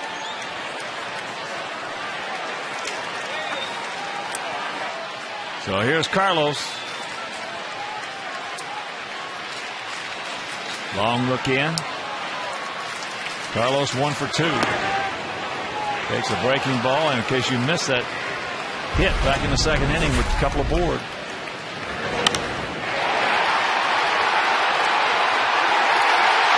Takes it right into the bullpen on a fastball away. Right underneath that Best Buy sign.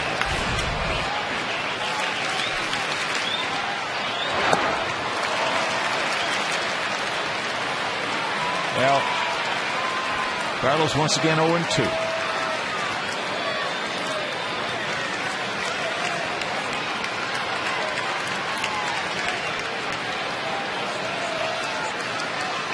Trying to get his thoughts together.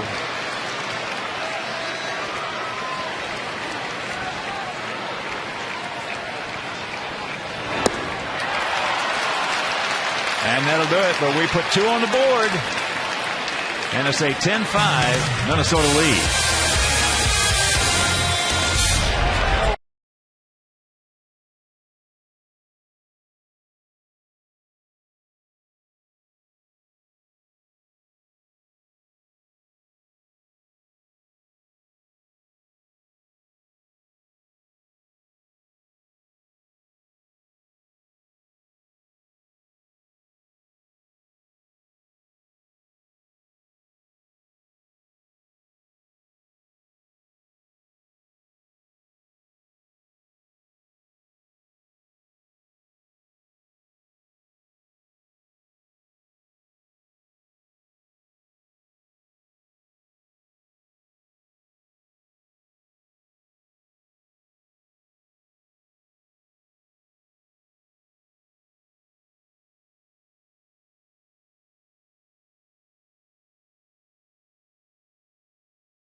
bat of the Twins tonight. First Jim Thome, then J.J. Hardy, then Joe Mauer, then Michael Kadire. Twins lead by 5, 4 home runs, and you saw them all. And Scott Linebrink comes into the game, trying to hold down these hot Twins, keep them at the 10 runs they have, trying to come back against their bullpen. Scott on for the 35th time, ERA 4.10. Got to face the bottom part of the order before it rolls around to Span, who's due up third. And there's Baker, who hasn't had the best of stuff tonight. 5 earned runs in 6 innings, but he has the lead, courtesy of his offense. Danny Valencia is 0 for 2 with a sacrifice fly. He'll be followed by J.J. Hardy, then back to the top of the order with Denard Span.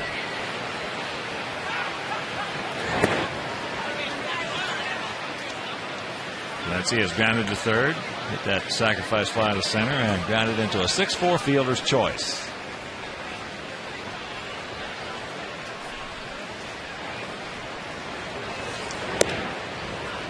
And the count 2-0.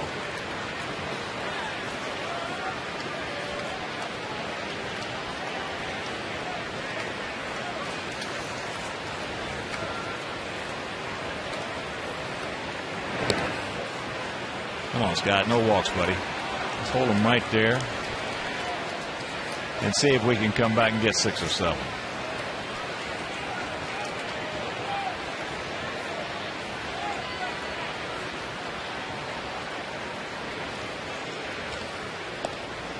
There's one. Of course, the Mariners made a big move yesterday, letting their manager and a couple of coaches go. Didn't we just read about a week ago? That ball hit hard. Alex is there. That's a hang wolfing for Valencia. But didn't we just read about a week ago where Jack Zarincic said that Wakamatsu is going to be with the ball club the rest of the way? He might be, just not in a managerial role.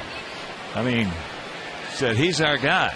Going to be with us, and all of a sudden, Baltimore gets on a little winning streak there, and Howard Lincoln or somebody, the owner, says, hey, look what Baltimore did. We got to make a change here. Well, they're not exactly bringing Buck Showalter, but there was an exodus of the bench coach, I believe, and Van Berkeley and Rick Adair. 0-2 the count. Hardy. He was their pitching coach, so turning things over in Seattle. Trying to see if they can get themselves ready for next year, because this year has been real tough for them.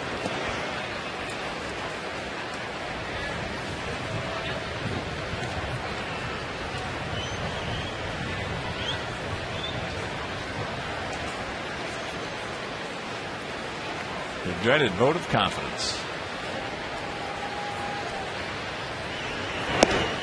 He gone. 2 down.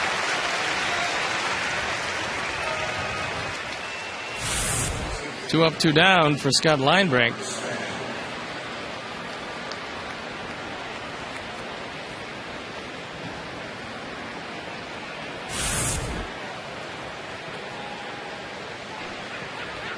So here's Span.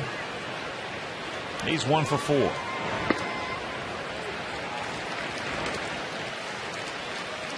Takes first pitch strike.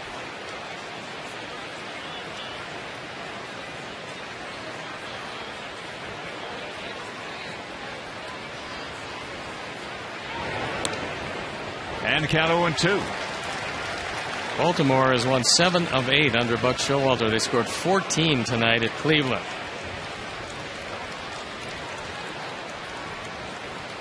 Amazing.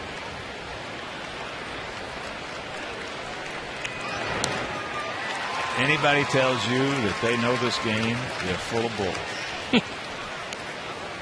Or egotistical, or lying. One of the three. Or all of the three.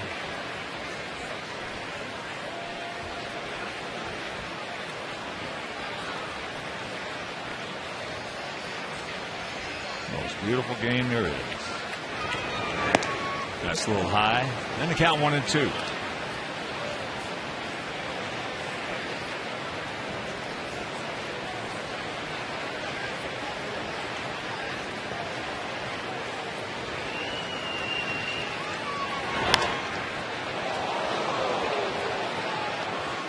Tell you, Scott Linebrick's put about another 6 or 8 inches on his fastball in the last month. Well, that ERA has been sinking with each and every outing.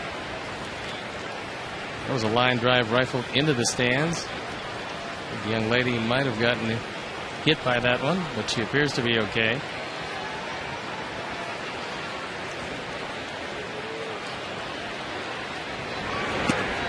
He gone. Couple of strikeouts, 1, 2, 3 innings. 7th inning stretch. We're still in it, but we got some work to do.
Sox and Twins wrap up the series right here at beautiful U.S. Cellular Field. The Ole Miss White Sox Twins, Thursday night at 7 on Comcast Sportsnet, fans' best friend.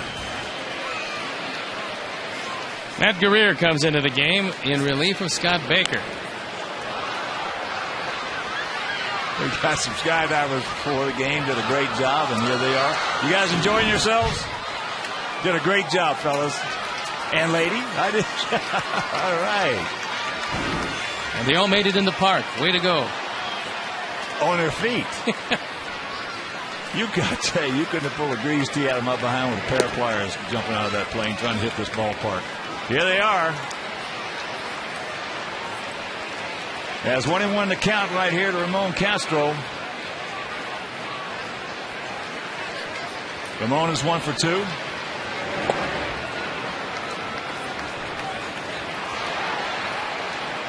Greer comes into this one at 2-7. The ERA 3.40 on for the 53rd time. And the Twins have 9 outs to cover.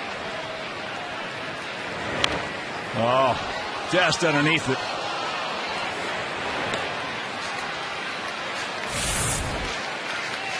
Got him. Another high breaking ball.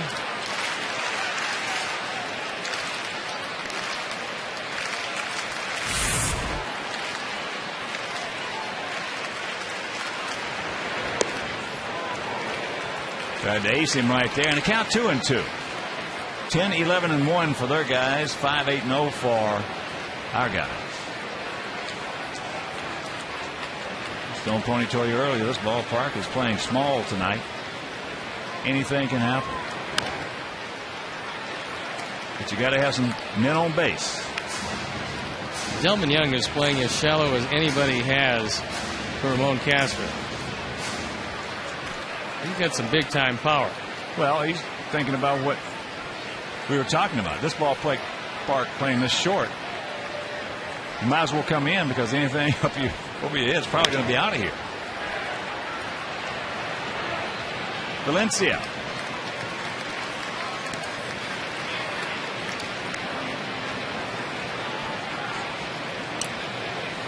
Baker went the first 6 innings, gave up 5 runs on 8 hits, only walked 1. That's the reason he leaves with a lead. And he fanned 5. So he's a pitcher of record on the plus side. Freddie Garcia, pitcher of record on the minus side. Yeah, it was not Freddie's night if you're just tuning in. Couldn't get the breaking ball down. Had a couple of fastballs over the middle of the plate, and I mean, they were just hammering. As Lillibridge pops up to center, he is now 0 for 3.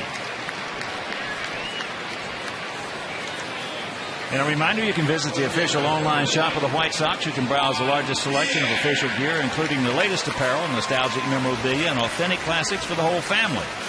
So get your gear from the official source. Shop at whitesox.com. Juan Pierre with what might be his final chance, hopefully not, trying to extend that hitting streak. Takes it right there. As we mentioned, this is the 3rd time he has had a 16-gamer in his career. And the count 1-1. Jim Thome just celebrated his 40th birthday. Well, it was actually, I think he's going to be on the 28th. They just had the party yesterday. They did. And a big one. Chopper 2 hopper. 1-2-3 inning for Matt Guerrero, and we'll go to the 8th.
Five. It'll be Hudson, Mauer, and Young to face Scott Linebrink, who is throwing hard the last few times out. And getting people out consistently.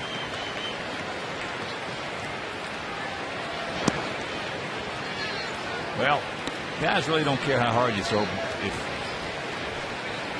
if you can't get anything else over. Now he's starting to get that splitter over.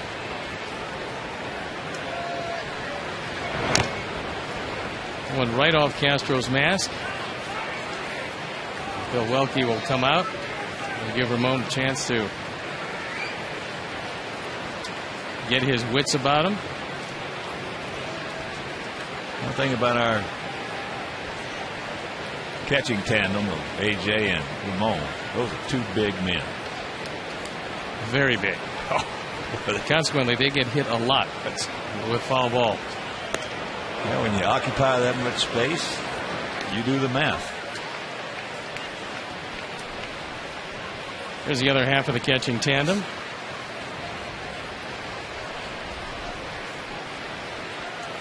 And the 1-2.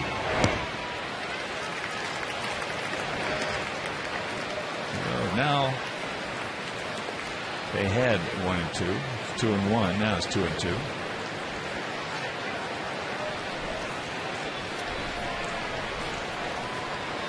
Hudson 1 for 4 that first inning. Yes, man, he gone.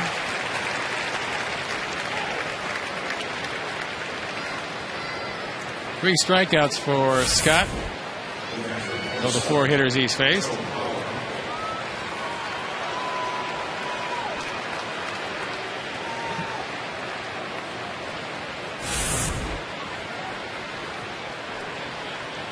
So here's Maurer, 2 for 4. What new? RBI double in the first, 2-run homer in the second.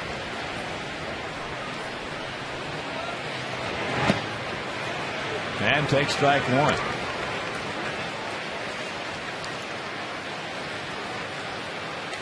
Nice little changeup he starts him off with.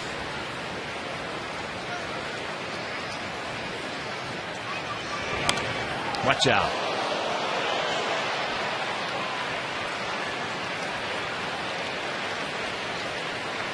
And the count 0-2.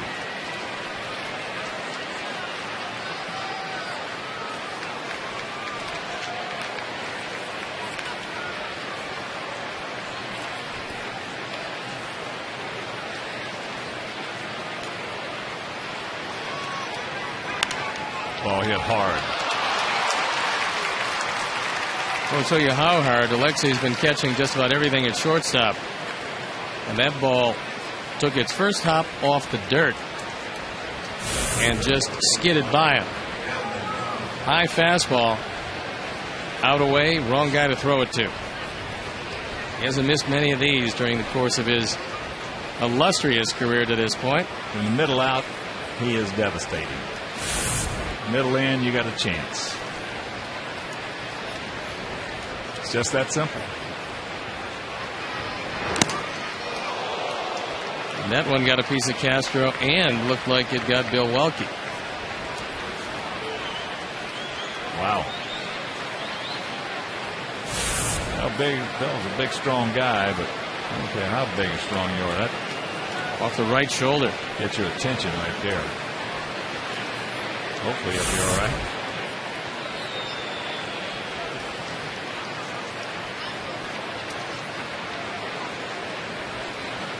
And the 0-1.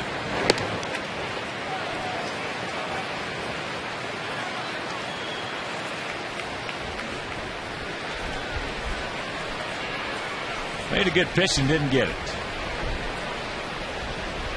Another strike that wasn't called.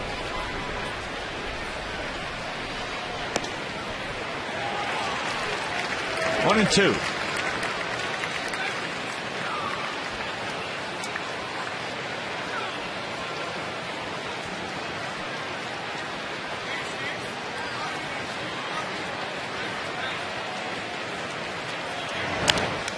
Fouls that back. And a reminder, make your plans to be with us right here at beautiful U.S. Cellular Field. Tomorrow night, Johnny Danks against Glenn Perkins. Couple of southpaws out on that bump. And then on Thursday in the finale, Gavin Floyd against Francisco Liriano. The game tomorrow night, if you can't make it to the ballpark, will be over WGN. And then on Thursday, right back here on Comcast Sportsnet. As that pitch is popped up right side. Paulie. 2 down.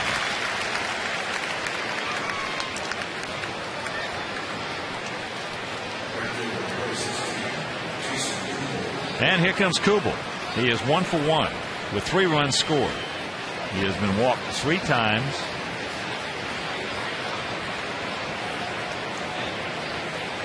If you're just getting home joining us, Twins, it wasn't Freddie's night. They hit him hard. 2 1/3, 6 runs, 8 hits. Gave up 1 in the first, 4 in the second, 1 in the third. Twins with 2 in the fourth off Tony Pena and 2 in the sixth off Tony. Those 4 runs coming, 2 each inning with 2 out, nobody on.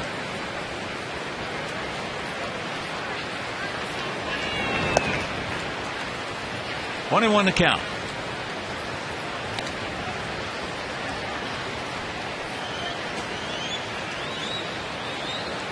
Nice pick by Castro.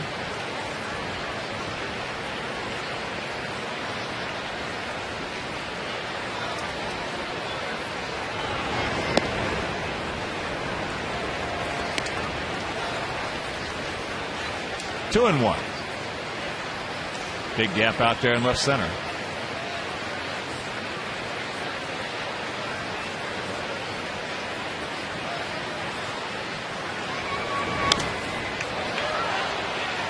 And that went into the LG Skyline Club seats.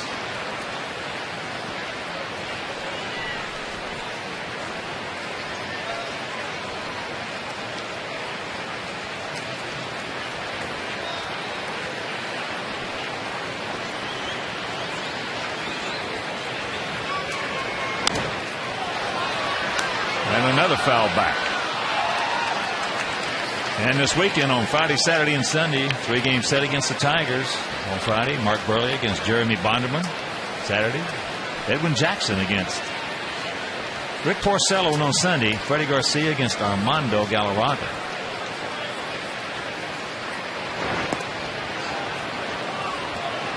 Full count with 2 out and Maurer at first.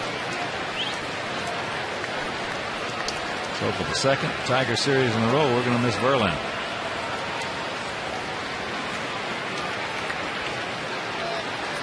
Not a bad thing when you have a team going like they're going. They lost again. They're really in trouble. That's way back. It is 12-5.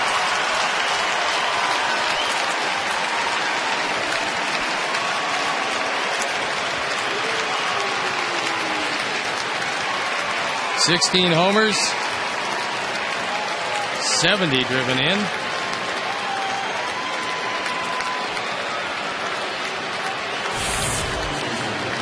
And Kubel gets a fastball low and on the inner third and takes it out of the yard.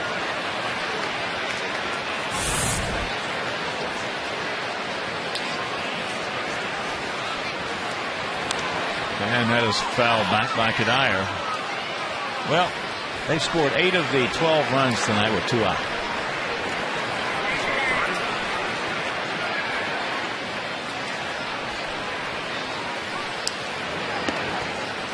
And count 0-2. Kadire, a 2-run double. That was with 2 out. A 2-run homer. That also was with 2 out. When 10 of your 13 hits are for extra bases, you're probably going to be in pretty good shape. You got a chance. Yep. You got a good chance to put a big number up on that. He gone. But 2 more across the plate. And we'll go to the bottom of the 8th. Not good.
little earlier, and so far here's the results.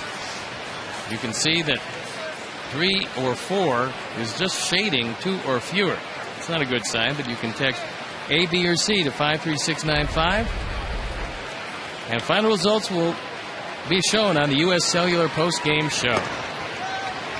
First pitch strike. Omar.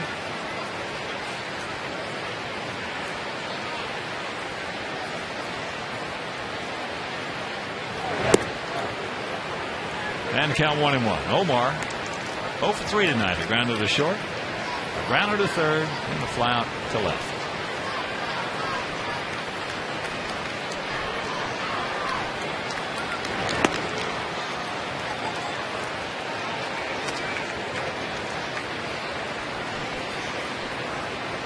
Bobby Jenks getting ready in the bullpen.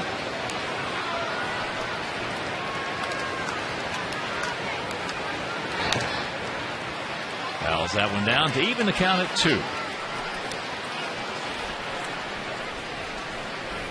12-13-1 for the Twins. 5-8-0 for our guys in the first of this 3-game set.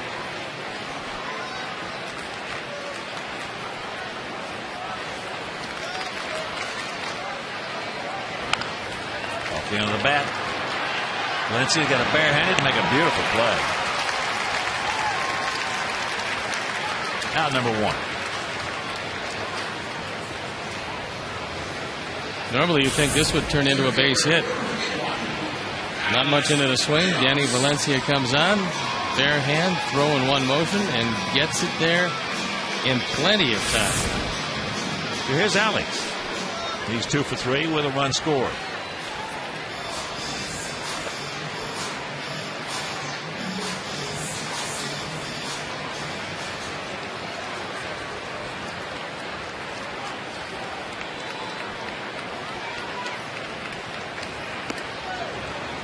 Takes ball 1. 30,900 in attendance. A warm evening here in the beautiful city. And count 2-0.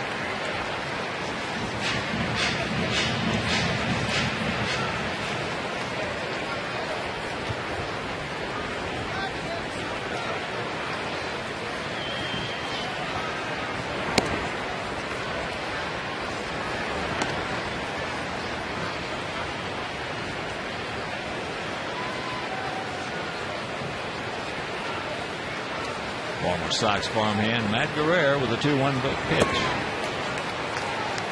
Good hard slider, and Alex pulled off it and missed that one by plenty.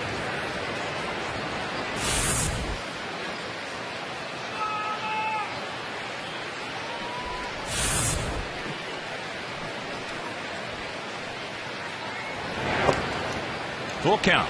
Konerko on deck.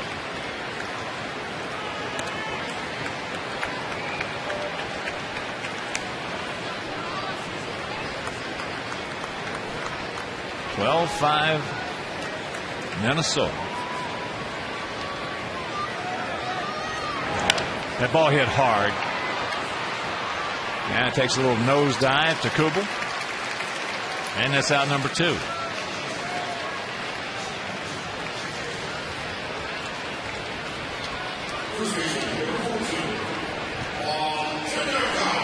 So here's Paulie. He's had a good night. He's 2 for 3. An RBI and 2 runs scored. The fans picked to click.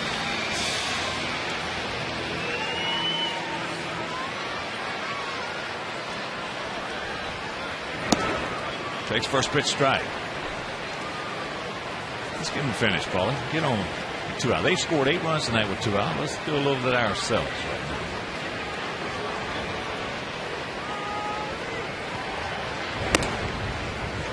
now. Count evens at 1.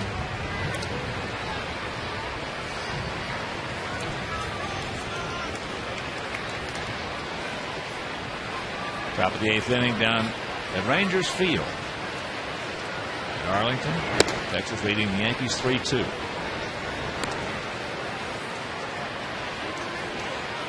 Boston beat Toronto 7-5.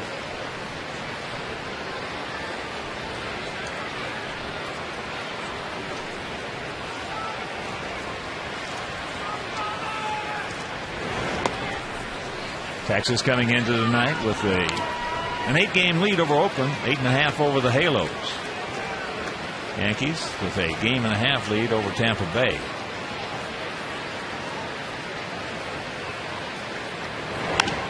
Cues that one right off the end of the bat. Had a lot of spin on it. Dyer will pick it up. And that's a 1-2-3 inning for Guerrero. And we're into the 9th, trailing by 7.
On Sports Night presented by Dex. Coming up tonight at the U.S. Cellular White Sox post-game live, we'll have a complete recap of this game, plus the latest with Devin Hester as he returns to practice. So join Luke and Kip for Sports Night presented by Dex tonight after post-game live only on Comcast Sportsnet, fans' best friend.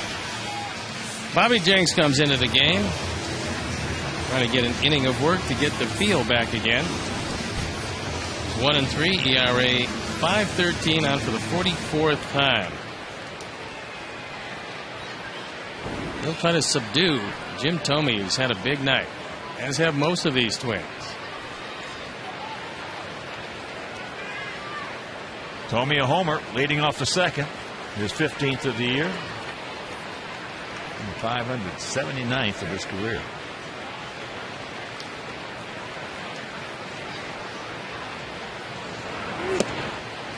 Takes ball 1. So Bobby, who's been nursing a sore lower back. And the Yankees have just tied up that game with Texas at 3 with a home run. Number 601.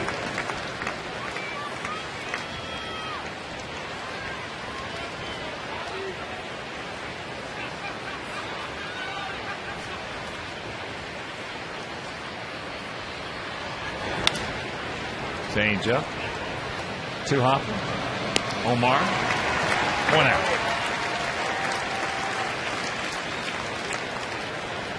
Only man on the left side of the infield, and he hit it right to him. Right at it. All that room over there. Hits it right to Omar.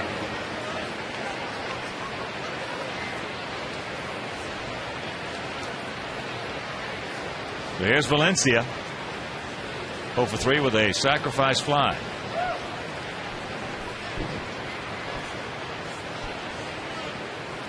Getting 1 homer and 14 RBIs.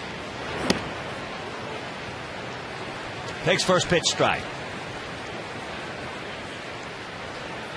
12-13-1 for Minnesota. 5-8-0 for our Sox.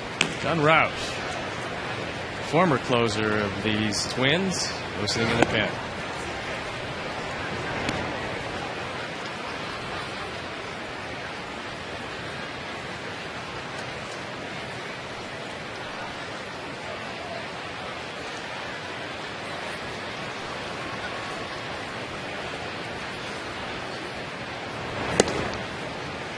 And count 2-1.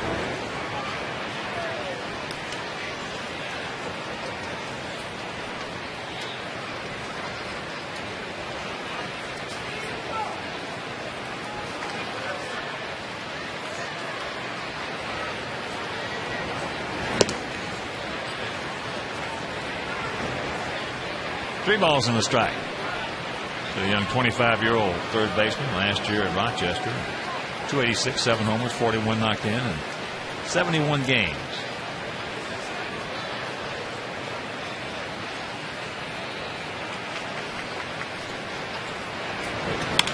Back to the middle, so everybody now has a base hit in this Minnesota lineup.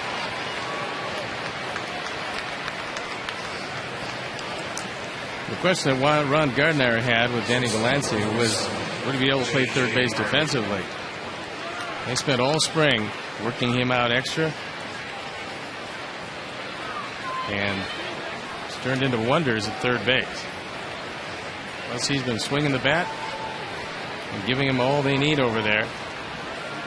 Nick Punto on the DL, and that position's all Valencia's. So here's J.J. Hardy, 1 for 3 with a homer, his 5th of the year. Coming back in the second inning when they hit 3 home runs. Thome led it off with a homer, then with 1 out, Hardy. And then with 2 out, 2-run homer by Mauer.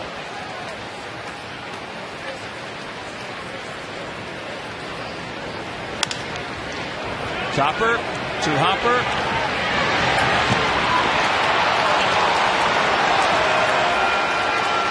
Probably asking Mike DeMuro was off the bag. I think Hardy was across the bag, but we'll take another look at it. Slow developing play. Willibridge does a nice job. He beat the play at first. So a good call by Mike DeMuro.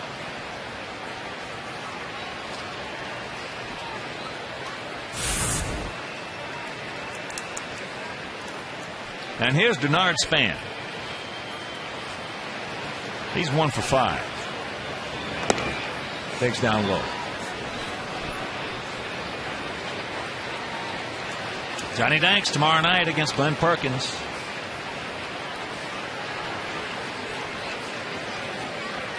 And if you can't make it to the ballpark, that game over WGN. And then on Thursday, Gavin Floyd against Francisco Liriano. That game right back here on Comcast Sportsnet. That's also a night game.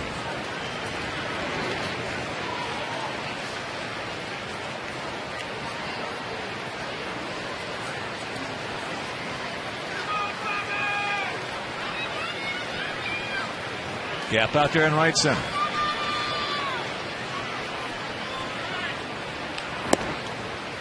And there's a strike, 2-1.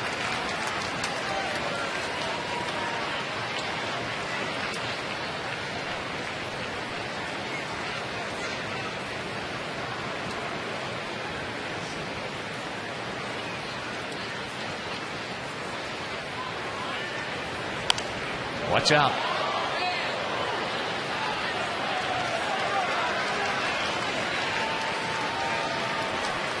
Two out, 2 balls, 2 strikes for the 26-year-old center fielder. Very happy fan.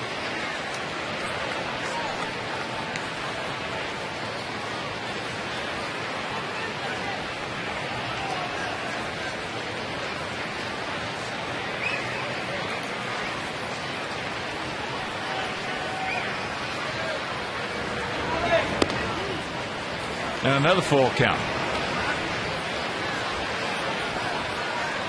So Denard has seen a lot of pitches off Bobby, as did Danny Valencia, who singled on his 3-2 count. The pitches you see, the better chance you have. And the payoff. Crawley, Bobby, right where he should be. They get him. And that'll retire the side. Nothing across. We'll go to the bottom of the ninth. We need 7 to tie.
get your question, and you could get an answer. You could get an answer live on air. So don't miss U.S. Cellular White Sox postgame live with Chuck, Frank, and Bill. Immediately following the game right here on Comcast Sportsnet, fans' best friend. John Roush comes into the game. And the first part of this year, up until they got Matt Capps, this guy was a lifesaver for them. 21 of 25 in the save department, an ERA below 3. Now he is used as a setup man with Matt Capps closing. Well, they certainly would not have been there without John Roush. Tallest player in Major League history.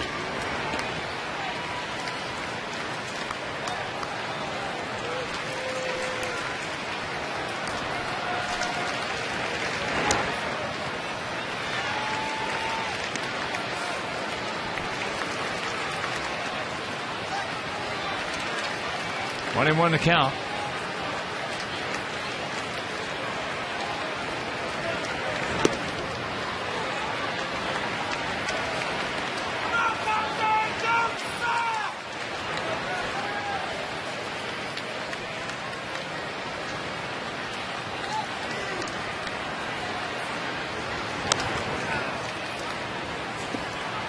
Tops that one foul, so the count hangs at 1-2. Big overhand curveball, and when you're 6'11", you get some big, good tilt on it.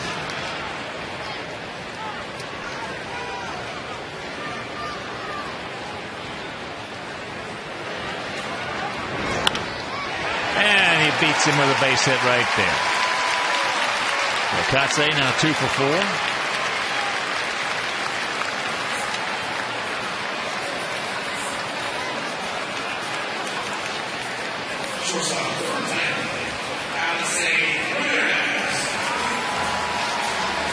Let's give him a finish right here, boys.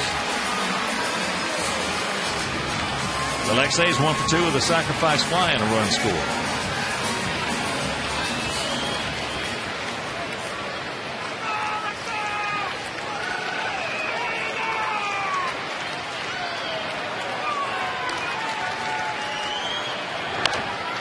That's foul straight back underneath Stone Point.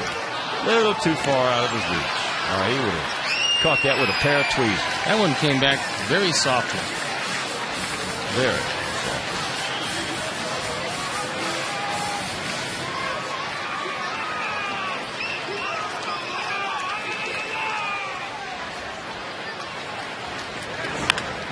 And there's a base hit. That's on his way to third as Alexei pulls up at second. So here we go. Don't stop now, boys. Give him a finish.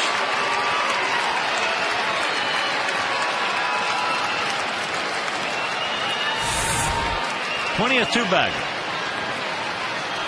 Well, he tried to throw a slider. Didn't slide very much. And Alexei takes it just inside the line.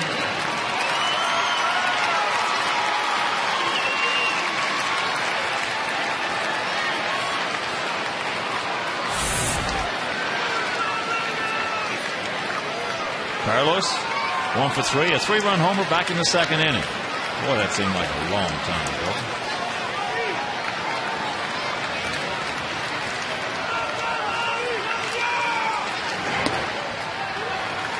First pitch strike. And the bullpen is up and going for the Twins. Apparently, Don Gardner not liking the stuff of John Roush to this point.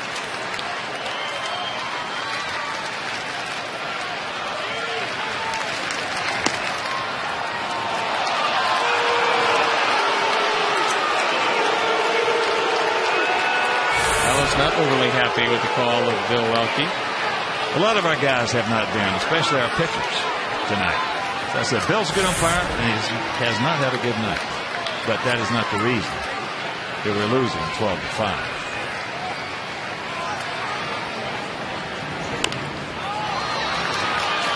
Little soft ground ball. Katse scores. Alexei into third, and there's 12-6. RBI number 74 in the fourth of the night. It's a wipeout curveball, but Carlos is able to stay with it. does cost us our 25th out. So here's Ramon. He's 1 for 3.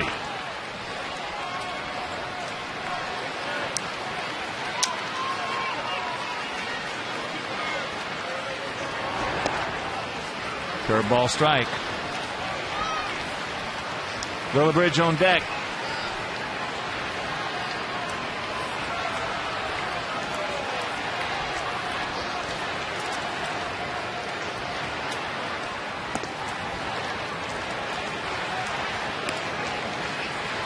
The ball is striking out here in the bottom of the ninth, trailing by 6.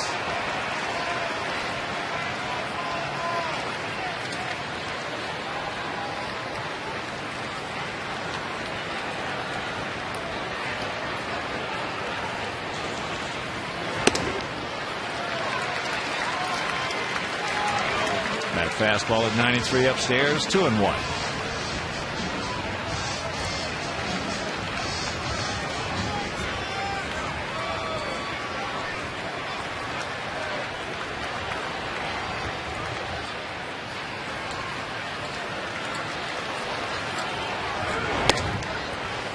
That evens the count.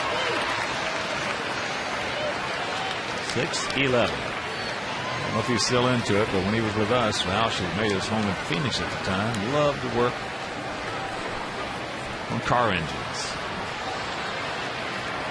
Lights out and the count full.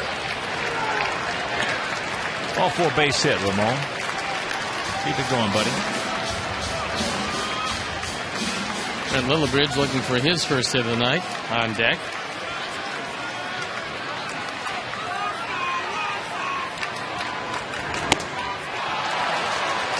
Two down.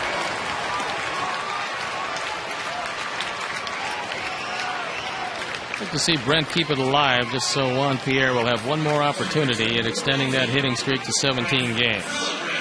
So far he's been hitless in his 4 at-bats.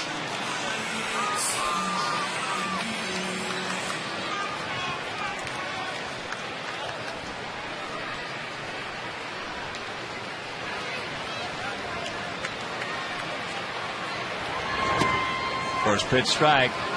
Went over 3 twice. Has gone out to center and once popped up to third.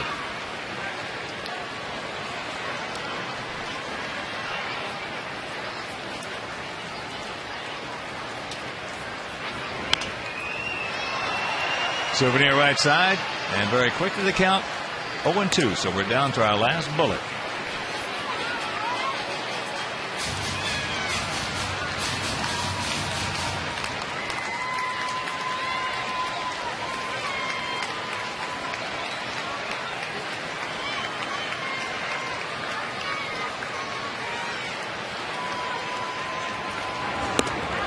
And that's up high.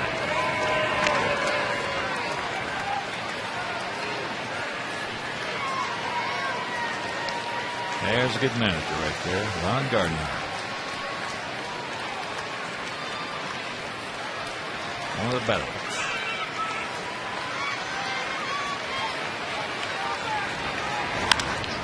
And that ball just fouled.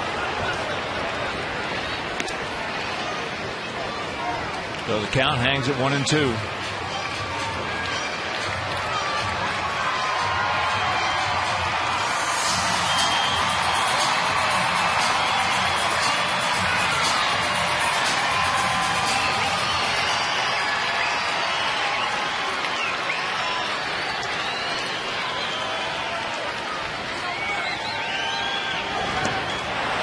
And this ball game is over. Philly Sox pick up a run here in the ninth, and the Twins come in here. They score 1 in the first, 4 in the second, 1 in the third, 2 in the fourth, and just put it out of reach early, Stone Pony. Well, for one of the few times Freddie didn't have it, and when you're dug into that kind of hole, tried to get out with a 3-run homer in the second inning off the bat of Quentin, but at the end of the day, first game goes to the Twins. And let's check out our GMC player of the game. It is first baseman Mike Kadire. He was 2 for 5, a 2-out 2-run double in the fourth, and a 2-out 2-run homer in the sixth. Our GMC player of the game. So for my partner, former Cy Young Award winner Steve Stone. Our director, Jim Angier, our producer, Mike Leary, our associate producer, Dave Ross, our technical manager, Mark Harper, the executive producer, Jim Corno Jr., also the mayor, the man who runs this booth. Mean Joe Groove, all here in the booth with us. Tom Hoover, Frank DeMonaco.